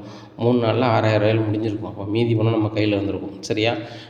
நம்மளும் ஹோட்டல் முன்னாடி ரொம்ப நேரம் நின்றுக்க வேண்டிய அவசியம் இருந்திருக்காது. எதுவுமே பொறுமையாக பண்ணியிருந்தால் நல்லாயிருக்கும் மயில் அப்படிங்கிறாங்க. ஓ, இப்போ கூட இவர் அதை தான் பேசிகிட்டு இருக்காரு அப்படின்னு சொல்லிட்டு, சரிங்க நீங்கள் சாப்பிட்டீங்களா, தூங்குங்க அப்படின்னு சொல்லிட்டு சமாளிக்கிறாங்க. இங்கே சரவணன் தூங்கிடுறாங்க. தங்கமேல் சாப்பிட்டு ரூம்லேயே நடந்துக்கிட்டே இருக்கும்போது நினைக்கிறாங்க, ஒவ்வொருத்தரும் தான் பொண்டாட்டியை வந்து ஹனிமூன் கூப்பிட்டு வந்த இடத்துல அவ்வளோ சந்தோஷமாக பேசுவாங்க. இவர் பணம்னே பேசிகிட்டு இருக்காரு, ஊருக்கு போன பிறகு இதை பற்றி தான் பேசுவாரா அப்படி இப்படின்னு சொல்லிட்டு ரொம்பவே கடுப்பில் இருக்காங்க. காலையிலே விடியுது. தங்கமேல் நல்லாவே தூங்கிட்டு இருக்காங்க. உடனே சரவணன் காலையிலே பெறப்பட்டு நேராக ரிசப்ஷனுக்கு போகிறாங்க. டீ காஃபிலாம் ரெடியாக இருக்குமா அப்படி ரெடி ஆகிடுச்சு சார் அப்படிங்கிறாங்க. ரெடி பண்ணி குடிச்சிட்டு வந்து வராங்க. தங்கமேல் எந்திரிச்சு பார்க்குறாங்க, ஆளக்காங்களே, இவர் எங்கே போயிட்டார் அப்படின்னு சொல்லிட்டு ஃபோன் அடிக்கிறாங்க. என்ன மேல் இங்கே தான் இருக்கேன், எங்கே போனீங்க அப்படிங்கிறாங்க. நீ நல்லா தூங்கிட்டு இருந்தேன், அதான் டீ குடிக்க போனேன் அப்படிங்கிறாங்க. நீ எழுப்பியிருக்கலாம்ல அப்படிங்கிறாங்க. இல்லை மேல் நல்லா தூங்கிட்டு இருந்தேன் அப்படிங்கிறாங்க. உடனே மயில் நினைக்காங்க, நைட்டு பூரா நான் தூங்கினேன், ஏன் தூங்க போகிறேன், காலைல தான் நான் தூங்கினேன் அப்படின்னு சொல்லிட்டு, மயில் நல்லா தூங்கிட்டே அப்படிங்கிறாங்க. ஆமாங்க அப்படிங்கிறாங்க. சரி இப்போ நம்ம எங்கே போகலாம் அப்படிங்கிறாங்க.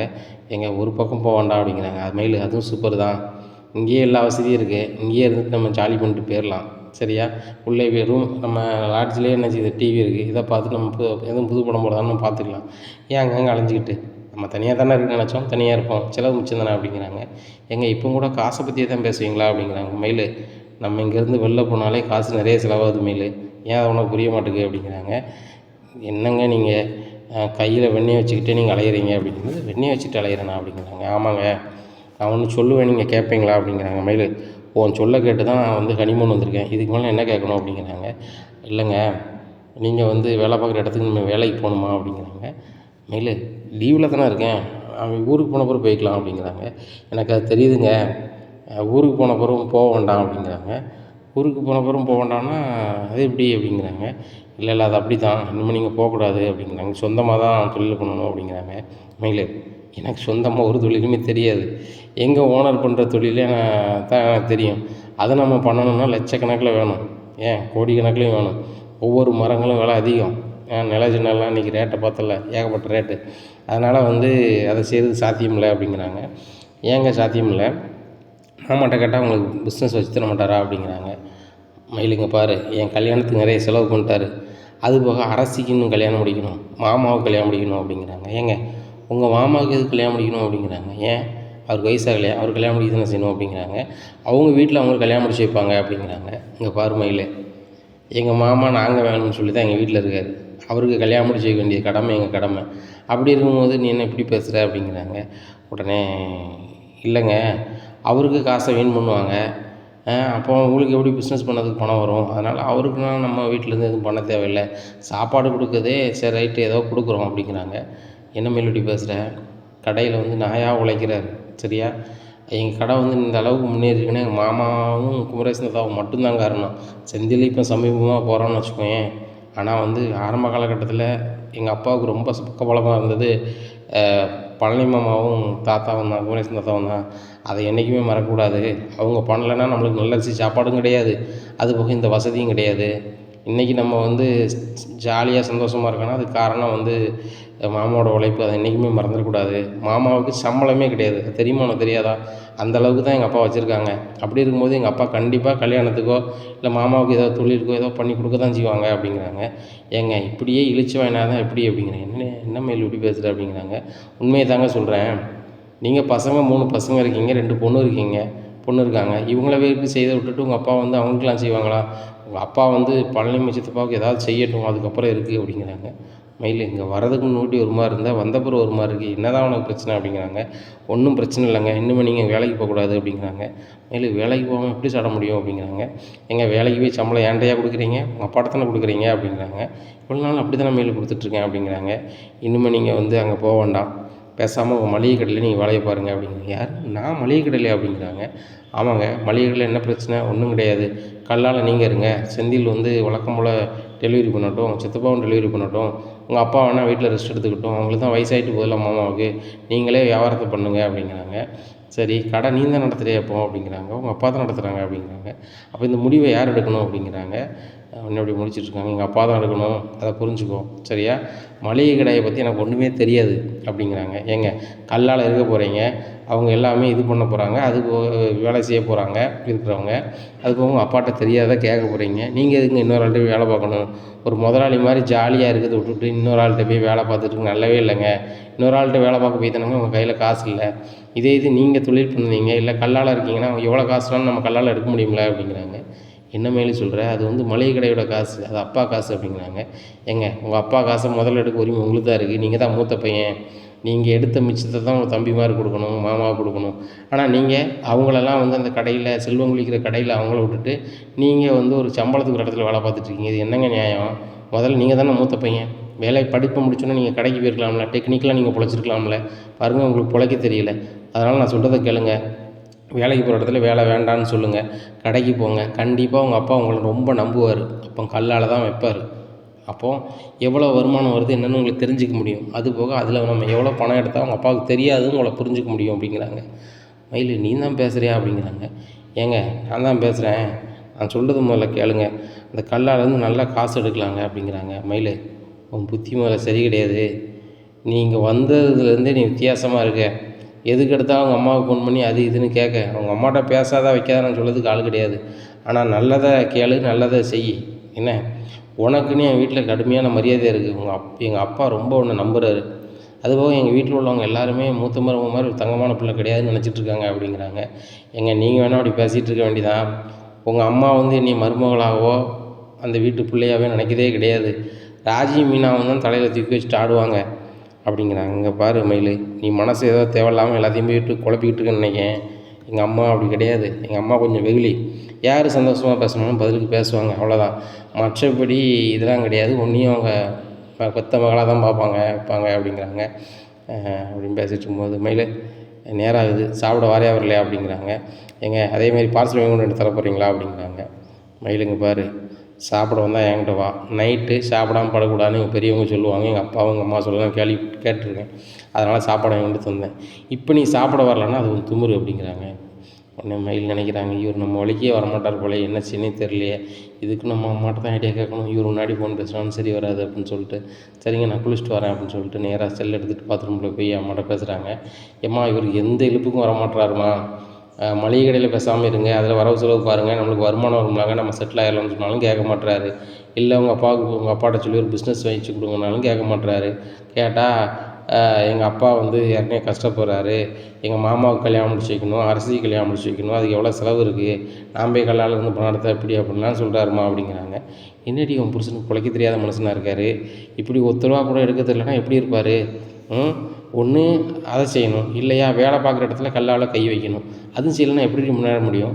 வாங்குற 20,000 உங்கள் அப்பன்ட்ட கொண்டு கொடுத்துட்றாரு, அந்த பணத்தை உன்ட்ட கொண்டு வந்து கொடுத்து அந்த கல்லாலையும் மாதம் ஒரு 50,000 சுட்டாருன்னா சூப்பராக இருக்கும். மாதம் 70,000 ஆச்சு, 70,000 நீங்கள் செலவு பண்ணாலும் 50,000 மிச்சத்தில் வரும் முன்னாடி அப்படிங்கிறாங்க. இது எங்கம்மா புரியுது? அவர் தான் வந்து நேர்மைன்னு சொல்லிகிட்டு இருக்காரு உலகத்தில், இவருக்கு தான் நேர்மையாக இருக்கிற மாதிரி அப்படிங்கிறாங்க. இந்த பாண்டிய மக்கள் பூரா அப்படி தான் இருக்காங்க, நேர்மைன்னு சொல்லி தான் அப்படி சிரழிஞ்சு போகிறாங்க. பாரு அந்த கதிருக்கு பிழைக்க தெரியாமல் அவன் சைக்கிளில் சாப்பாடை விற்றுட்டு அலையுதாங்கங்க. பேசாமல் எப்போ கல்லாவில் இருந்தால் எப்போ நல்ல மாதிரி பேசி கல்லால் கொஞ்சம் காசு எடுத்து ஜாலியாக இருக்கலாம். அந்த மாதிரி பற்றிலாம் அங்கே இல்லை. நான் என்ன சொல்லுதேன், நீ வந்து இதை இவர்கிட்ட சொல்லாத, நீ பேசாமல் மாப்பிள்ளை வேலை பார்க்குற ஓனர்கிட்டே சொல்லிடு. ஓனர்கிட்ட ஃபோன் பண்ணி இந்த மாதிரி என் புருஷன் வேலைக்கு வர மாட்டார், வேலை தேவையில்லை, எங்கள் புருஷன் வந்து சொந்தமாக பிஸ்னஸ் வைக்க போகிறாருன்னு சொல்லு. இல்லையா எங்கள் கடையே அவர் தான் நடத்த போகிறாரு, அதனால் உங்கள்கிட்ட வேலைக்கு வர மாட்டார், வேலைக்கு வச்சுக்கோங்க நீ சொல்லிடு அப்படிங்கிறாங்க. அதை நான் எப்படிமா சொல்ல முடியும் அப்படிங்கிறாங்க. நீ தாண்டி சொல்லணும், நீ மட்டும்தான் சொல்லணும், உன் புருஷனும் சொல்ல மாட்டேக்கார. இவர் வேலைக்கு அவரை ஆள் வச்ச பிறகு உன் புருஷனால் போக முடியாது, ஆட்டோமேட்டிக்காக கடைக்கு தானே வந்தாகணும் அப்படிங்கிறாங்க. ஆமாம்மா சூப்பர் யோசனைம்மா, சரிம்மா கூப்பிட்டுருக்காரு, ஃபோனை வச்சுட்டு குளிக்கிறோமா அப்படின்னு சொல்லிட்டு ஃபோனை வச்சுட்டு குளிக்கிறாங்க. என்ன மெயில் இவ்வளோ நேரமா அப்படிங்கிறாங்க. ஆமாங்க அப்படிங்கிறாங்க. சரி வாங்க அப்படின்னு சொல்லி சாப்பிட்றாங்க. என்ன மெயில் போகும்போது டென்ஷனாக போனால் வரும்போது கூலாக வர அப்படிங்கிறாங்க. இல்லை ஒன்றும் இல்லை அப்படிங்கிறாங்க. அந்த அளவு சாப்பிட்றாங்க. சாப்பிட்டு முடிச்சுட்டு சொல்கிறாங்க, எங்கள் சாப்பாடு செம்மையாக இருக்கலாம் அப்படிங்கிறாங்க. ஆமாம் மெயில், இந்த ஹோட்டல் ஃபேமஸே சாப்பாடு தான் போல், அதுதான் 26,000 வாங்கியிருப்பாங்களோ அப்படிங்கிறாங்க. நம்ம இன்றைக்கி எங்கே போகணும் அப்படிங்கிறாங்க. உடனே ஒரு 3 இடத்த சொல்கிறாங்க. சரி 3 இடத்தையும் எழுதி போடு அப்படின்னு எழுதி போடுறாங்க. ஒரு சீட் எடுக்கிறாங்க. சரி நம்ம இந்த இடத்துக்கு நீ போவோம், ஆனால் செலவு கொஞ்சம் கவனமாக தான் பண்ணணும் அப்படிங்கிறாங்க. சரிங்க அப்படிங்கிறாங்க. அந்த இடத்துக்கு போகிறாங்க. போகும்போது அப்படின்னு சொல்லிட்டு என்ன அப்படிங்கிறாங்க, உங்கள் செல்ஃபோன் நான் வச்சுக்கலாமா அப்படிங்கிறாங்க. வச்சுக்கோமா அப்படின்னு கொடுக்குறாங்க. அப்போ செல்ஃபி எடுக்கிற மாதிரி அங்கங்கே செல்ஃபி எடுக்கிறாங்க. டவார்னு செல்லை நோண்டுறாங்க. செல்லை நோண்டும் போது ஓனர் நம்பரை அப்படி நைஸாக எடுத்து வச்சுக்கிறாங்க. சரி ரைட்டு அப்படின்னு சொல்லிட்டு நம்ம தனியாக இருக்கும்போது பேசிக்கிடுவோம் அப்படின்னு சொல்லிட்டு நினைக்காங்க. இந்த சூழ்நிலையில் அங்கே வெளியே சுற்றிட்டு நேராக ரூமுக்கு வந்துடுறாங்க. ரூமுக்கு வந்துட்டு என்ன அப்படிங்கிறாங்க, நீங்கள் ஹனிமூன் வந்துட்டு கொஞ்சம் உடம்பு குண்டான மாதிரி இருக்குது அப்படிங்கிறாங்க. அப்படியே மேலே நல்லா சாப்பாடில்ல அப்படிங்கிறாங்க. கொஞ்சம் மாடியில் வாக்கிங் போயிட்டு வாங்க அப்படிங்கிறாங்க. அப்படியா சொல்கிறேன், சரி வாக்கிங் போயிட்டு வரோம் அப்படின்னு சொல்லிட்டு போயிடுறாரு. இதுதான் நல்ல சந்தர்ப்பம் அப்படின்னு சொல்லிட்டு சரவணனோட ஓனருக்கு ஃபோன் அடிக்கிறாங்க. மேலே ஹலோ நான் சரவணனோட ஒய்ஃப் பேசுகிறேன் அப்படிங்கிறேன். சொல்லுமா ஹனிமூன் போயிட்டு திரும்பிட்டீங்களாம்மா அப்படிங்கிறாங்க. இல்லைண்ணே திரும்பதுக்கு நாளாகும், இனிமேல் எங்கள் வீட்டுக்காரர் உங்கள் கடைக்கு வேலைக்கு வர மாட்டார் அப்படிங்கிறாங்க. ஏம்மா எதுவும் பிரச்சனையா அப்படிங்கிறாங்க. ஒரு பிரச்சனையும் இல்லை, என் வீட்டுக்காரர் வந்து எங்கள் மளிகை கடையை மேனேஜ் பண்ண போகிறாரு, இல்லைன்னா தனியாக பிஸ்னஸ் வைக்க போகிறாரு அப்படிங்கிறாங்க. ஏம்மா அவங்க அப்பா ஃபோன் பண்ணி 3 நாளில் வந்துடுவார்னு சொன்னார் அப்படிங்கிறாங்க. அவங்க அப்பா ஃபோன் பண்ணி சொன்னார்ல, இப்போ என்கிட்ட சொன்னார், என் பையன் வந்து இன்னொரு ஆள் சம்பளத்துக்கு வேலை பார்க்க வேண்டாம், நம்ம கடையை பார்த்துக்கிட்டுன்னு சொன்னார், அதனால தான் உங்களுக்கு ஃபோன் அடிச்சு சொல்கிறேன் அப்படிங்கிறாங்க. அப்படியா அப்படின்னு சொல்லிட்டு ஃபோனை வச்சிடுறாங்க. சரி ரைட்டு, இனிமேல் சரவணன் நம்பிட்டு இருந்தால் சரி வராது, வேலைக்கு ஒரு ஆளை சேர்த்துட வேண்டியதான் அப்படின்னு சொல்லிட்டு தெரிஞ்சவங்கள்ட்ட சொல்கிறாங்க. ஒரு வேலைக்கு ஒரு ஆள் வேணும் அப்படின்னு சொல்லிட்டு. நான் அவரும் ஒரு தம்பி இருக்கார் சொல்கிறேன்னு சொல்லிட்டு அவர் அனுப்பி விட்டுறாங்க. சரி தம்பி, ஒரு தம்பியில் ரொம்ப நாளாக வேலை பார்த்தான், இப்போ திடீர்னு நம்ம பொண்டாட்டி ஃபோன் பண்ணி வேலைக்கு வரமாட்டேன்னு சொல்கிறாங்க. அதை மாதிரி உங்கள் வீட்டில் யாரும் சொல்ல மாட்டாங்களாப்பா? எதுக்கு கேட்கனா, நான் வந்து நம்பிட்டு எங்கேயாவது போயிடுவேன், வெளியூர்லாம் போகிற ஆள், அப்போ திடீர்னு நான் வேலைக்கு வரமாட்டேன்னு சொல்லும் போது எனக்கு ஒன்றும் செய்ய முடியாதுப்பா, இப்போ நீ திடீர்னு வேலைக்கு கிடச்சிக்கிட்ட அதுதான் சொல்லுதம்பா அப்படிங்கிறாங்க. அண்ணாச்சி நான் வந்து வேலை வந்து உறுதியாக பார்ப்பேன் இப்படிங்கிறாரு. சரி ரைட்டு தம்பி, தம்பி கொஞ்சம் அந்த வேலையை பற்றியான விஷயத்த வந்து அவர் சொல்லி தருவார் அப்படின்னு சொல்லிட்டு ஒரு ஆளை காமிக்கிறாங்க. இந்த வேலையை பற்றி பூரா தம்பிகிட்ட சொல்லிக் கொடுங்க, இனிமேல் வரவு செலவு பூரா தம்பி தான் பார்ப்பார், எப்படி சரவணன் இந்த ஃபுல் அண்ட் ஃபுல்லாக பார்த்தானோ அதே வேலையும் அவர் பார்ப்பாப்புல அப்படிங்கிறாங்க. அண்ணாச்சி சரவணன் வரைய மாட்டாரா அப்படிங்கிறாங்க. அவனாவது பேசி புரிய வச்சுருக்கலாம் நம்மளுக்கு, அவங்க வீட்டம்மா பேசி என் வீட்டுக்கார் வேலைக்கு வர மாட்டாங்கன்னு ஒரு மாதிரி பேசிட்டாங்க. சரி ரைட்டு, அது சின்ன பொண்ணு, நம்ம என்னத்தை சொல்கிறது, ஹனிமூன் போயிருக்காங்க, அங்கே புது பொண்டாட்டி என்ன சொன்னாலோ அந்த பையன் வேலைக்கு வர மாட்டேன்ட்டான். பாண்டியன்னு ஒரு வார்த்தை சொல்லாமல் விட்டார், அவர் நல்ல பழக்கம். சரி ரைட்டு, அந்த அண்ணன் என்ன நினச்சார தெரில அப்படின்னு சொல்லிட்டு வந்தாலும் கிளம்புறாரு. சரவணனுக்கு ஃபோன் அடிக்கிறாங்க. ஃபோன் அடித்து நண்பா அப்படிங்கிறாங்க. சொல்லுண்ணேன், நான் இல்லைன்னா கடை என்னத்தை சங்கடமாக இருக்கா அப்படிங்கிறது. இல்லை ஓனர் என்கிட்ட ஒரு வார்த்தை சொன்னார், அதான் உனக்கு அடிக்கேன் அப்படிங்கிறாங்க. என்ன அப்படிங்கிறாங்க. இனிமேல் வேலைக்கு வர மாட்டியா அப்படிங்கிறாங்க. நான் ஏன் வேலைக்கு வர மாட்டேன், வேலைக்கு வருவேனே அப்படிங்கிறாங்க. இல்லை உங்கள் வீட்டம்மா ஃபோன் அடித்து இனிமேல் என் வீட்டுக்கார் வேலைக்கு வர மாட்டார், வைக்க மாட்டார், இனிமேலாம் அவர் தேடாதீங்க, அவர் இங்கே மளிகை கடை தான் நடத்த போகிறாருன்னு சொல்லிட்டு ஃபோன் அடிச்சு சொல்லியிருக்காங்க அப்படிங்கிறாங்க. யார் மயிலா அப்படிங்கிறாங்க. ஆமாப்பா அவன் வீட்டம்மா தான் சொல்லியிருக்காங்க, ரொம்ப கஷ்டமாக இருக்குப்பா, அவங்க கூட இவ்வளோ நாளாக வேலை பார்த்துருக்கேன், நீ பொசுக்குன்னு இப்படி வேலையை விட்டு நின்றுட்டியப்பா, என்னப்பா வேறு எதுவும் பிஸ்னஸ் பண்ண போறியாப்பா அப்படிங்கிறாங்க. அண்ணா நான் என்ன பிஸ்னஸ் பண்ண போகிறேன், நான் வந்து இப்போ தான் ஹனிமூன் வந்திருக்கேனே, நான் வேலையை முடிச்சுட்டு இங்கே ஹனிமூன் வந்துட்டு வீட்டு திரும்பின பிறகு கடைக்கு தானே வரணும்னு இருக்கேன் அப்படிங்கிறாங்க. அப்போ இதுக்கு உன் வீட்டம்மா ஃபோன் பண்ணி ஓனர்கிட்ட சொல்கிறாங்க. ஓனரும் வீம்புக்கு டவார்னு ஒரு ஆளை பிடிச்சி கொண்டு இன்னொரு பையனை வேலைக்கு கொண்டு வச்சுருக்கிறாரு, வரவு செலவு அந்த பையன் தான் பார்ப்போன்னு சொல்லிட்டு அவனுக்கு வேறு ட்ரைனிங் கொடுக்க சொல்கிறாரு என்ன அப்படிங்கிறாங்க. என்ன சொல்கிறேன், இதெல்லாம் மெயில் சொல்லிட்டாளா அப்படிங்கிறாங்க. ஆமாம் தம்பி அப்படிங்கிறாங்க.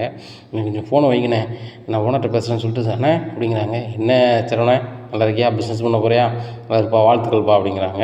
அண்ணே என்னண்ணே என்னையும் வேலை விட்டு தூக்கிட்டீங்க அப்படிங்கிறாங்க. நான் தூக்கினேண்ணா, எப்பா உன் வீட்டம்மா தான் ஃபோன் பண்ணி இந்த மாதிரி வேலைக்கு என் வீட்டுக்கார் வரமாட்டார், வைக்க மாட்டார், நீங்கள் வேறு ஆளை வச்சுக்கோங்க. என் வீட்டுக்காரர் பிஸ்னஸ் பண்ண போகிறாங்கன்னு சொன்னாங்க, அதான்ப்பா அது வேறு ஆளாக சேர்த்துட்டேன். சரிப்பா நல்லா இரு, என்னைக்கும் நல்லா இருக்கணும் பாண்டியனை மோவேன். உங்கள் அப்பா நேர்மன்னா என்னென்னு சொல்லி கொடுத்தாளுங்கள மாதிரி ஆட்களுக்கு என்ன நீனும் அப்படி இருக்கணும்பா அப்படிங்கிறாங்க. அண்ணா அண்ணா நான் வேலைக்கு வரேண்ணே அப்படிங்கிறாங்க. என்ன தம்பி நீ வாராங்க, உன் பொண்டாட்டி வேண்டாங்க, நான் ஒன்று நீ வரமாட்டேன்னு சொல்லிட்டு வேறு பையனை சேர்த்துட்டேன். இப்போ அந்த பையனை வேலையை விட்டு நிப்பாட்ட முடியுமா தம்பி? சரி தம்பி உங்கள் தொழிலே பாருங்கள், ஏன்னா நம்ம தில்லாலங்கடி வேலை பார்த்துட்டு நல்லா இருக்காதுல்ல அப்படின்னு சொல்லிட்டு ஃபோனை வச்சிடுறாங்க. இங்கே சரியான கடுப்பாகுது சரவணனுக்கு. நான் வெளியே போன கேப்பில் எப்படி பேசுவா அப்படின்னு சொல்லிட்டு மயிலு மயிலு அப்படிங்கிறாங்க. உடனே என்னங்க அப்படிங்கிறாங்க. நீ எப்படி வந்து எங்கள் ஓனருக்கு ஃபோன் பண்ணி பேசலாம் அப்படிங்கிறாங்க. நான் என்னங்க தப்பாக சொன்னேன், நான் சொல்லக்கூடாதா? நான் சொல்கிறது நீங்கள் கேட்கவே மாட்டேறீங்க, அதான் நான் ஃபோன் பண்ணி சொன்னேன் அப்படிங்கிறாங்க. சரி அவர் நம்பர் உனக்கு எப்படி கிடச்சி அப்படிங்கிறாங்க. உங்கள் செல்லேருந்து தான் எடுத்தேன் அப்படிங்கிறாங்க. என்ன கேட்காம எதுக்கு எங்கள் ஓனர் நம்பர் எடுத்தேன் அப்படிங்கிறாங்க. அப்போ நான் பேசக்கூடாதா ஓனர்கிட்ட அப்படிங்கிறாங்க. எங்கள் ஓனர்கிட்ட பேச நான் தப்பாக சொல்ல கிடையாது, ஆனால் நீ எப்படி எங்கள் ஓனர்கிட்ட நான் வேலைக்கு வர மாட்டேன்னு சொல்லுவேன் அப்படிங்கிறாங்க. நீங்கள் சொல்லுவீங்கன்னு பார்த்தேன், நீங்கள் சொல்லலை, அதான் சொன்னேன். ஏங்க அங்கே வேலை பார்த்தவங்களுக்கு எந்த காசு மிஞ்சுது? வேலை பார்த்தோன்னா சம்பளத்தை உங்கள் அப்பாட்ட கொண்டு கொடுத்துட்றீங்க, சரியா? உங்கள் அப்பாவும் கரெக்டாக தான் வாங்கிக்கிறாரு. உங்களுக்கு கல்யாணம் முடிஞ்சிட்டு இனிமையாவது வேணான்னு அவராவது சொல்லணும், இல்லை உங்கள் அம்மாவாவது சொல்லணும். யாரும் சொல்கிறது மாதிரி இல்லை. உங்கள்கிட்ட எவ்வளோ காசை அவங்க சுட்ட முடியுமோ சுட்டுறாங்க. இல்லை வாய்க்கு வந்தெல்லாம் பேசிகிட்டு இருக்காத அப்படிங்கிறாங்க. உண்மையை தாங்க சொல்கிறேன், நீங்கள் என் மேலே கோவப்பட்டாலும் பரவாயில்லை, உண்மையை சொல்லணும்ல, என் புருஷன் நல்லா இருக்கணும்னு சொல்கிறேன். சம்பளத்தை அப்படி கொண்டு கொடுக்க போகிறீங்க, அவங்க செலவு பண்ண போகிறாங்க, நானும் கேட்கக்கூடாதுன்ட்டீங்க. அப்போ அவ்வளோதான், நீங்கள் மாதம் வேலை செஞ்சு கொண்டு அங்கே கொடுப்பீங்க. அவங்க மளிகை கடைக்கு அதை சாமான் வாங்கி போடுவாங்க, இல்லை வேறு எதுக்காவது பயன்படுத்துவாங்க. உங்களுக்கும் எனக்கும் ஆகுமா? இல்லை. நம்மளுக்கு நாளைக்கு ஒரு குழந்தை பிறந்துச்சுன்னா அதுக்கு செலவுக்கு ஆகுமா? ஆகாது. எதுக்குமே பிரயோஜனப்படாத இந்த வேலை எதுக்குன்னு சொல்லி தான் நான் வேண்டான்னு சொன்னேன் அப்படிங்கிறாங்க. என் வேலையை நீ எப்படி பார்க்கக்கூடாது நீ சொல்லுவ அப்படிங்கிறாங்க. உடனே ஏங்க நான் தான் உங்கள் பொண்டாட்டி அப்படிங்கிறாங்க. நீங்கள் தான் என் பொண்டாட்டி, ஆனால் நான் என்ன வேலை செய்யணும் ஏது வேலை செய்யணும்னு சொல்லுற இடத்துல நீ இல்லை. அப்படி நீ சொல்லுற வேலையை நான் கேட்கணுன்னு அவசியம் எனக்கு இல்லை அப்படிங்கிறாங்க. அப்போ நான் உங்கள் ஒய்ஃப் இல்லையா அப்படிங்கிறாங்க. என் ஒய்ஃப் தான், உனக்கு ஏகப்பட்ட மரியாதை வச்சுருக்கேன், ஆனால் இந்த விஷயத்தில் வந்து நான் ரொம்ப உன்னை வெறுக்கிறேன், இந்த விஷயத்தை நீ பண்ணியிருக்கவே கூடாது அப்படிங்கிற. மாமா அப்படிங்கிற. மாமாலாம் தயவுசெய்து பேசிடாத, உடனே கிளம்பு நம்ம ஊருக்கு போகிறோம் அப்படிங்கிறாங்க. மாமா அப்படிங்கிறாங்க. உடம்புனே கிளம்புனா கிளம்பு அப்படிங்கிறாங்க. உடனே மாமா என்ன மாமா நீங்கள் இப்படி பண்ணுறீங்க ஏது பண்ணுறீங்க அப்படிங்கிறாங்க.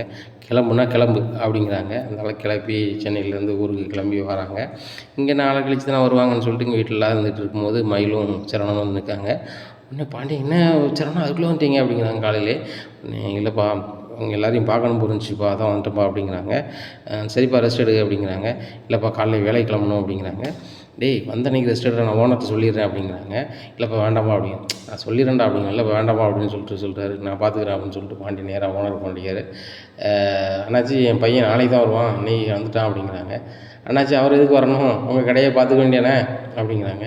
என்ன சொல்கிறீங்க அப்படிங்கிறாங்க. ஆமாம் அவங்க வீட்டம்மா ஃபோன் பண்ணி சொன்னாங்க, என் வீட்டுக்காரர் இன்னும் உங்கள் கடைக்கு வேலைக்கு வர மாட்டாங்க, என் வீட்டுக்காரே பெரிய முதலாளி மாதிரி இருக்கிறவர், அவர் ஏன் வர போகிறாரு, எங்கள் மளிகை கடை அவர் தான் நடத்த போகிறாரு, இல்லைன்னா தனியாக பிஸ்னஸ் பண்ணுவார், ஆனால் உங்கள் கடைக்கு மட்டும் வேலைக்கு வர மாட்டாருன்னு சொன்னாங்க, அதனால் வேறு ஆளை வேலைக்கு வச்சுட்டாங்க. என்னாச்சு நீங்கள் எனக்கு சொல்லலன்னு சொல்லி தான் வருத்தம் அப்படிங்கிறாங்க. அப்படி சொன்னாங்களா அப்படின்னு சொல்லிட்டு மயிலு அப்படிங்கிறாங்க. மாமா அப்படிங்கிறாங்க. நீ சரவண ஓனருக்கு ஃபோன் பண்ணி சொல்லி வேலைக்கு வர மாட்டேன்னு சொன்னியா அப்படிங்கிறாங்க. உடனே ஆமாம் மாமா, அவர் எதுக்கு இன்னொரு ஆள்கிட்ட போய் வேலை பார்க்கணும் சொல்லுங்கள், நம்மளுக்கு இந்த தொழில் இல்லையா இல்லை என்னது இல்லை அப்படிங்கிறாங்க. ஏன் மயில் இப்படி பண்ணேன், ஓனர் ரொம்ப ஃபீல் பண்ணுறாரு, சரவணன் ரொம்ப நாளாக வேலை பார்த்துருக்கான், சரவணன் தனியாக தொழில் பண்ண போகிறான்னா என்கிட்ட சொல்லியிருப்பான், அதை நான் பக்குவமாக அந்த ஓனர்கிட்ட சொல்லியிருப்பேன். இவ்வளோ நாள் அந்த ஓனருக்கு ரொம்ப பக்கத்துணையாக இருந்திருக்கான். அந்த தொழில் வந்து ஃபுல் அண்ட் ஃபுல்லாக சரவணனுக்கு தெரியும். இவரை நம்பி தான் எல்லா வர சொல்லவும் பார்க்க சொல்லுவார். திடீர்னு வரலன்னு சொன்னால் அவர் என்ன செய்வார் அப்படிங்கிறாங்க. ஆமாம் அவர் இன்னும் பண்ணிட்டு போகிறாரு, என் வீட்டுக்காரர் இன்னும் அங்கே வேலைக்கு போக மாட்டார் அப்படிங்கிறாங்க. உடனே சரவணன் வராரு. இங்கே பாரு மயில், தேவையில்லாத பேச்சுங்க பேசிகிட்டு இருக்கக்கூடாது சரியா? நான் வேலைக்கு போகணுமா போக வேண்டாமாங்கிற முடிவு எடுக்க இடத்துல நீ இல்லை, அப்போ நான் கிளம்புறப்பா அப்படிங்கிறாங்க. எங்கடா போகிறேன் அப்படிங்கிறாங்க. வேலைக்கு தான் போகிறேன் அப்படிங்கிறாங்க. எங்கள் ஓனர் வேறு ஆளை வேலைக்கு வச்சிட்டாரண்டா, அவங்க ஓனர்கிட்ட என்னென்னு பேசின பிறகு நீ போ அப்படிங்க. இல்லைப்பா நான் நேரில் போய் அவரை பார்த்து பேசுகிறேன் அப்படின்னு சொல்லிட்டு கிளம்பி போகிறாரு. இங்கே தங்கமயிலுக்கு சரியான ஏமாற்றமாக இருக்குது. ரூமில் உட்காந்துருக்காங்க. அவங்க அம்மாவுக்கு ஃபோன் பண்ணி கேட்குறாங்க. அம்மா நான் எவ்வளோ சொல்லி என் வீட்டுக்காரர் கேட்காம மறுபடியும் வேலைக்கு போயிட்டாரு அப்படிங்கிறாங்க. என்னடி சொல்கிறேன், அவன் புருஷன் ஹனிமூன்லேருந்து பாதியில் கூப்பிட்டு வந்தாருன்னு பார்த்தேன், இப்போ எந்த சொல்லியுமே அவன்கிட்ட கேட்க மாட்டாரா, அப்போ என்ன தாண்டி செய்கிறது அப்படிங்கிறாங்க. ஒன்றுமே தெரிலம்மா, சரி நான் ஏதாவது யோசனை பண்ணி உனக்கு சொல்லுதேன் அப்படிங்கிறாங்க. சரிம்மா அப்படின்னு சொல்லிட்டு ஃபோனை வச்சிடுறாங்க. சரவணன் போய் ஓனர்கிட்ட போய் மன்னிப்பு கேட்குறாரு. சரி சரவணா அந்த பையனை வேணா நிப்பாட்டிக்கலாம், நின்னே பாரு அப்படிங்கிறாங்க. சரி சார் அப்படிங்கிறாங்க. அந்த பையனையும் சரியாக அனுப்பணும், இங்கே இருக்கட்டும் அப்படின்னு சொல்லிட்டு ஓனர் மறுபடியும் சொல்கிறாரு. அப்போ அந்த பையனை கடையில் ஏதாவது வேலை பார்க்கட்டும்னு சொல்லி விட்டுறாங்க. நிர்வாகத்தை நீனே பார்த்துக்கா சரவணா அப்படிங்கிறாங்க. அந்த கடையில் இருக்க பையனுக்கு வந்து சரவணன் மேலே சரியான கடுப்பு. இவன் வராமல் இருந்தாலும் நிர்வாகம் பூரா நம்மகிட்ட வந்திருக்குமே, இவனை ஏதோ ஒரு வகையில் ஆப் வைக்கணுமே அப்படின்னு நினச்சிட்டு இருக்காரு. இப்படியா இருக்குது. இந்த சூழ்நிலையில் வீட்டில் பழனி ரொம்பவே ஃபீல் பண்ணிகிட்ருக்காரு. ஃபீல் பண்ணதை பார்த்தா, என்னம்மாம்மா ரொம்ப ஃபீல் பண்ணியிருக்க, லவ் ஃபெயிலியரா அப்படிங்கிறாங்க. டேய் எனக்கு அது லவ் அது ஃபெயிலியர் ஆகுது அப்படிங்கிறாங்க. என்னடா அப்படிங்கிறாங்க. ஒன்றும் இல்லை அப்படின்னுட்டு இருக்காங்க. உடனே ராஜி வராங்க. ஏன் சித்தப்பா ஒரு மாதிரியே இருக்கீங்க, ஒன்றும் இல்லைம்மா அப்படிங்கிறாங்க. சித்தப்பா வீட்டில் ஏதோ பிரச்சனையா, அம்மா வெளியே வரலையே என்ன அப்படிங்கிறாங்க. தெரில அப்படிங்கிறாங்க. உங்களுக்கு தெரியாமல் எப்படி இருக்கும், நீங்கள் தானே வீட்டுக்கு போயிட்டு வந்துட்டு தானே இருக்கீங்க அப்படிங்கிறாங்க. ஒன்றும் இல்லை அப்படிங்கிறாங்க. அப்போ ஏன் சித்தப்பா நீங்கள் ஒரு மாதிரியே இருக்கீங்க அப்படிங்கிறாங்க. ஒன்றும் இல்லைம்மா அப்படிங்கிறாங்க. சித்தப்பா நீங்கள் சொல்லுவீங்களா சொல்ல மாட்டீங்களா அப்படிங்கிறாங்க. ஒன்றும் இல்லைம்மா அப்படிங்கிறாங்க. சித்தப்பா அப்படிங்கிறாங்க. ஏம்மா உங்கள் அம்மா சாப்பிடாமே இருக்காங்கம்மா, உங்கள் அம்மாவுக்கு என்னம்மா ஆகுமோ ஏதாகுமோன்னு நினச்சிட்டு இருக்கேன், 2 நாளாக உங்கள் அம்மா சாப்பிடலை அப்படிங்கிறாங்க. என்ன சித்தப்பா சொல்கிறீங்க அப்படிங்கிறாங்க. ஆமாம்மா இந்த வீட்டிலோட நகை பிரச்சனை பெரும் பிரச்சனையாக ஓடிட்டுருக்கு. நகை வந்து கொடுத்து விஷயம் தெரிஞ்சால் மட்டும்தான் நீ வீட்டில் சாப்பிடணும்னு உங்கள் அப்பா சொல்லிட்டாரு போல், அதனால் உங்கள் அம்மா சாப்பிடவே மாட்றாங்க. உங்கள் அப்பாவும் சித்தப்பாவும் இல்லாத நேரம் கூட உங்கள் அம்மா சாப்பிட மாட்றாங்க. ரொம்ப கஷ்டமாக இருக்குது. அன்றைக்கி எதுவும் ஆயிருமோன்னு சொல்லிட்டு அதான் பயமாகவே இருக்குது. அதான் ஒத்தியில் நின்று ரொம்ப சிந்தனை பண்ணிகிட்ருக்கேன் அப்படி இப்படின்னு பேசிகிட்டு இருக்காங்க. இதை கதிர் கேட்டுறாரு. மாமா என்ன நடக்குது அப்படிங்க. ஒன்றும் இல்லை அப்படிங்க. மாமா என்ன நடக்குது உள்ளதை சொல்லு அப்படிங்கிறாங்க. உடனே மாப்பிள்ளை தப்பாக நினச்சிக்காத, அவங்கள்ட்ட எதையுமே சொல்லக்கூடாதுன்னு நினச்சேன். அங்கே வந்து ரொம்ப பிரச்சனை போயிட்டுருக்கு குமார் வீட்டில். இந்த மாதிரி நகையை வந்து அண்ணி வந்து ராஜிட்ட கொடுத்துட்டாங்க சரவண கல்யாணத்தோட. இப்போ அந்த நகை எங்கேன்னு சொல்லி கேட்டு உங்கள் பெரியம்மா பிரச்சனை பண்ணுறாரா அப்படிங்கிறாங்க. அப்போ நகையை கொடுத்துட வேண்டியதானே அப்படிங்கிறாங்க. அண்ணி வேண்டாம்னு சொல்லுது அப்படிங்கிறாங்க. வேண்டான்னா அந்த பிரச்சனை போயிட்டே இருக்கணுமா, ராஜி உனக்கு இந்த நகை வேணுமா அப்படிங்கிறாங்க. எனக்கு வேண்டாம். அங்கே பாருங்கள் மாமா, ராஜிக்கு நகை வேணும்னா நான் சம்பாத்தி பண்ணி போட்டுக்கிறேன். இன்னும் அரசி கல்யாணம் தான், உங்கள் கல்யாணம் தான், அதுக்குள்ளே நான் பார்த்துப்பேன், நாள் இருக்குது சரியா, அந்த நகையை கொண்டு கொடுத்துருங்க அப்படிங்கிறாங்க. டேய் நான் போய் அங்கே கொடுக்குறது ரிஸ்க்குடா, கொடுக்கவே முடியாது, அவங்க வாங்கவே மாட்டாங்கடா அப்படிங்கிறாங்க. மாமா அப்போ இந்த பிரச்சனை எப்படி தான் முடிக்கிறது அப்படிங்கிறாங்க. எனக்கு ஒன்றுமே தெரிலடா, என்ன செய்ய போகிறேனே தெரில அப்படிங்கிறாங்க. நான் கொடுத்துட்றேன் அப்படிங்க. நீ எப்படி கொடுத்துருவ அப்படின்னு. நல்லா கொடுக்கேன் அப்படிங்கிறாங்க. எப்படிடா கொடுப்ப அப்படிங்க. நான் கொடுக்குறேன் ராஜி, நீ கீழே போ அப்படிங்கிறாங்க. எனக்கு நான் கீழே போகல அப்படிங்கிறாங்க. எப்படி நீ கொடுப்ப, நல்லா கொடுக்குறேன், நகையை மட்டும் எடுத்து வை அப்படிங்கிறாங்க. உடனே ராஜி போய் நகையை எடுத்து வைக்காங்க. டேய் இவ்வளோ நேரத்துக்கு எப்படிடா போய் கொடுப்ப அப்படிங்கிறாங்க. ஆமாம் நல்லா இருட்டட்டும், நைட்டாக நான் பார்த்துக்கிறேன் அப்படிங்கிறாங்க. நைட் ஆகுது. உடனே கேட்குறாரு பழனி, டேய் என்னடா செய்ய போகிற, வேறு எதுவும் பிரச்சனை வந்துடாமடா அப்படிங்க. ஒன்றும் பிரச்சனை வராது, வா மாமா அப்படின்னு சொல்லிட்டு மொட்டை மாடி கூப்பிட்றாங்க. ஒரு தாள் ஒயிட் பேப்பர் எடுக்கிறாரு. உங்கள் வீட்டினுடைய ரூமுடைய இதை பூரான்னு சொல்லி எப்படி போய் எப்படி வரலாம், அதை மட்டும் பாதையை மட்டும் சொல்லு அப்படிங்கிறாங்க. அவர் வந்து மேப் போட்டு கொடுக்குறாரு, எப்படி போகணும் இப்படி வரணும் அப்படின்னு சொல்லிட்டு பாதையை கொடுக்குறாரு. பெட்ரூம் எங்கே இருக்குது அப்படிங்கிறாங்க. ராஜோட அம்மா எங்கே தங்கியிருக்காங்க எல்லாத்தையுமே கேட்டுக்கிறாங்க. சரி ரைட்டு ஒன்றும் பிரச்சனை இல்லை அப்படின்னு சொல்லிட்டு நகையை கையில் வச்சுக்கிட்டு, நீங்கள் நான் நைட்டு அவங்களுக்கு சென்ட் பண்ணிடுறேன், ஒன்றும் பிரச்சனை இல்லை அப்படின்ட்டு, அந்த வீட்டுக்குள்ளே எப்படிடா போகணும், நான் பார்த்துக்கிறேம்மா அப்படின்னு சொல்லிட்டு ஏறி குதிச்சு போய் கரெக்டாக அந்த பெட்ரூம் போயிடுறாங்க. போய் ராஜி அம்மா பக்கத்தில் நகையை வைக்கிறாங்க. யாரோ ஒரு மாதிரி தெரியுது மாதிரி அவங்க கத்த போகிறாங்க. உடனே வாயை அமுக்கிடுறாங்க. அத்தை நான் தான், ராஜோட மாப்பிள்ளை தான் அப்படிங்கிறாங்க. லைட்டை போடுறாங்க. மாப்பிள்ளை என்ன மாப்பிள்ளை அப்படிங்கிறாங்க. அத்தை லைட்டை ஆஃப் பண்ணுங்க அப்படின்னு சொல்லிட்டு ஆஃப் பண்ணிட்டு வெளில வராங்க. மாமா இருந்துச்சுராம நான் கிளம்புறேன், நகையால் தான் பிரச்சனை போயிட்டுருக்கு, இந்த நகை உங்கள்கிட்ட இருக்கட்டும், என்ன இந்த நகையால் உங்களுக்கு பிரச்சனை வரண்டாம் அத்தை, நான் கிளம்புறேன் அப்படிங்கிறாங்க. மாப்பிள்ளை இந்த நகை ராஜிக்குள்ளது தான் அப்படிங்கிறாங்க.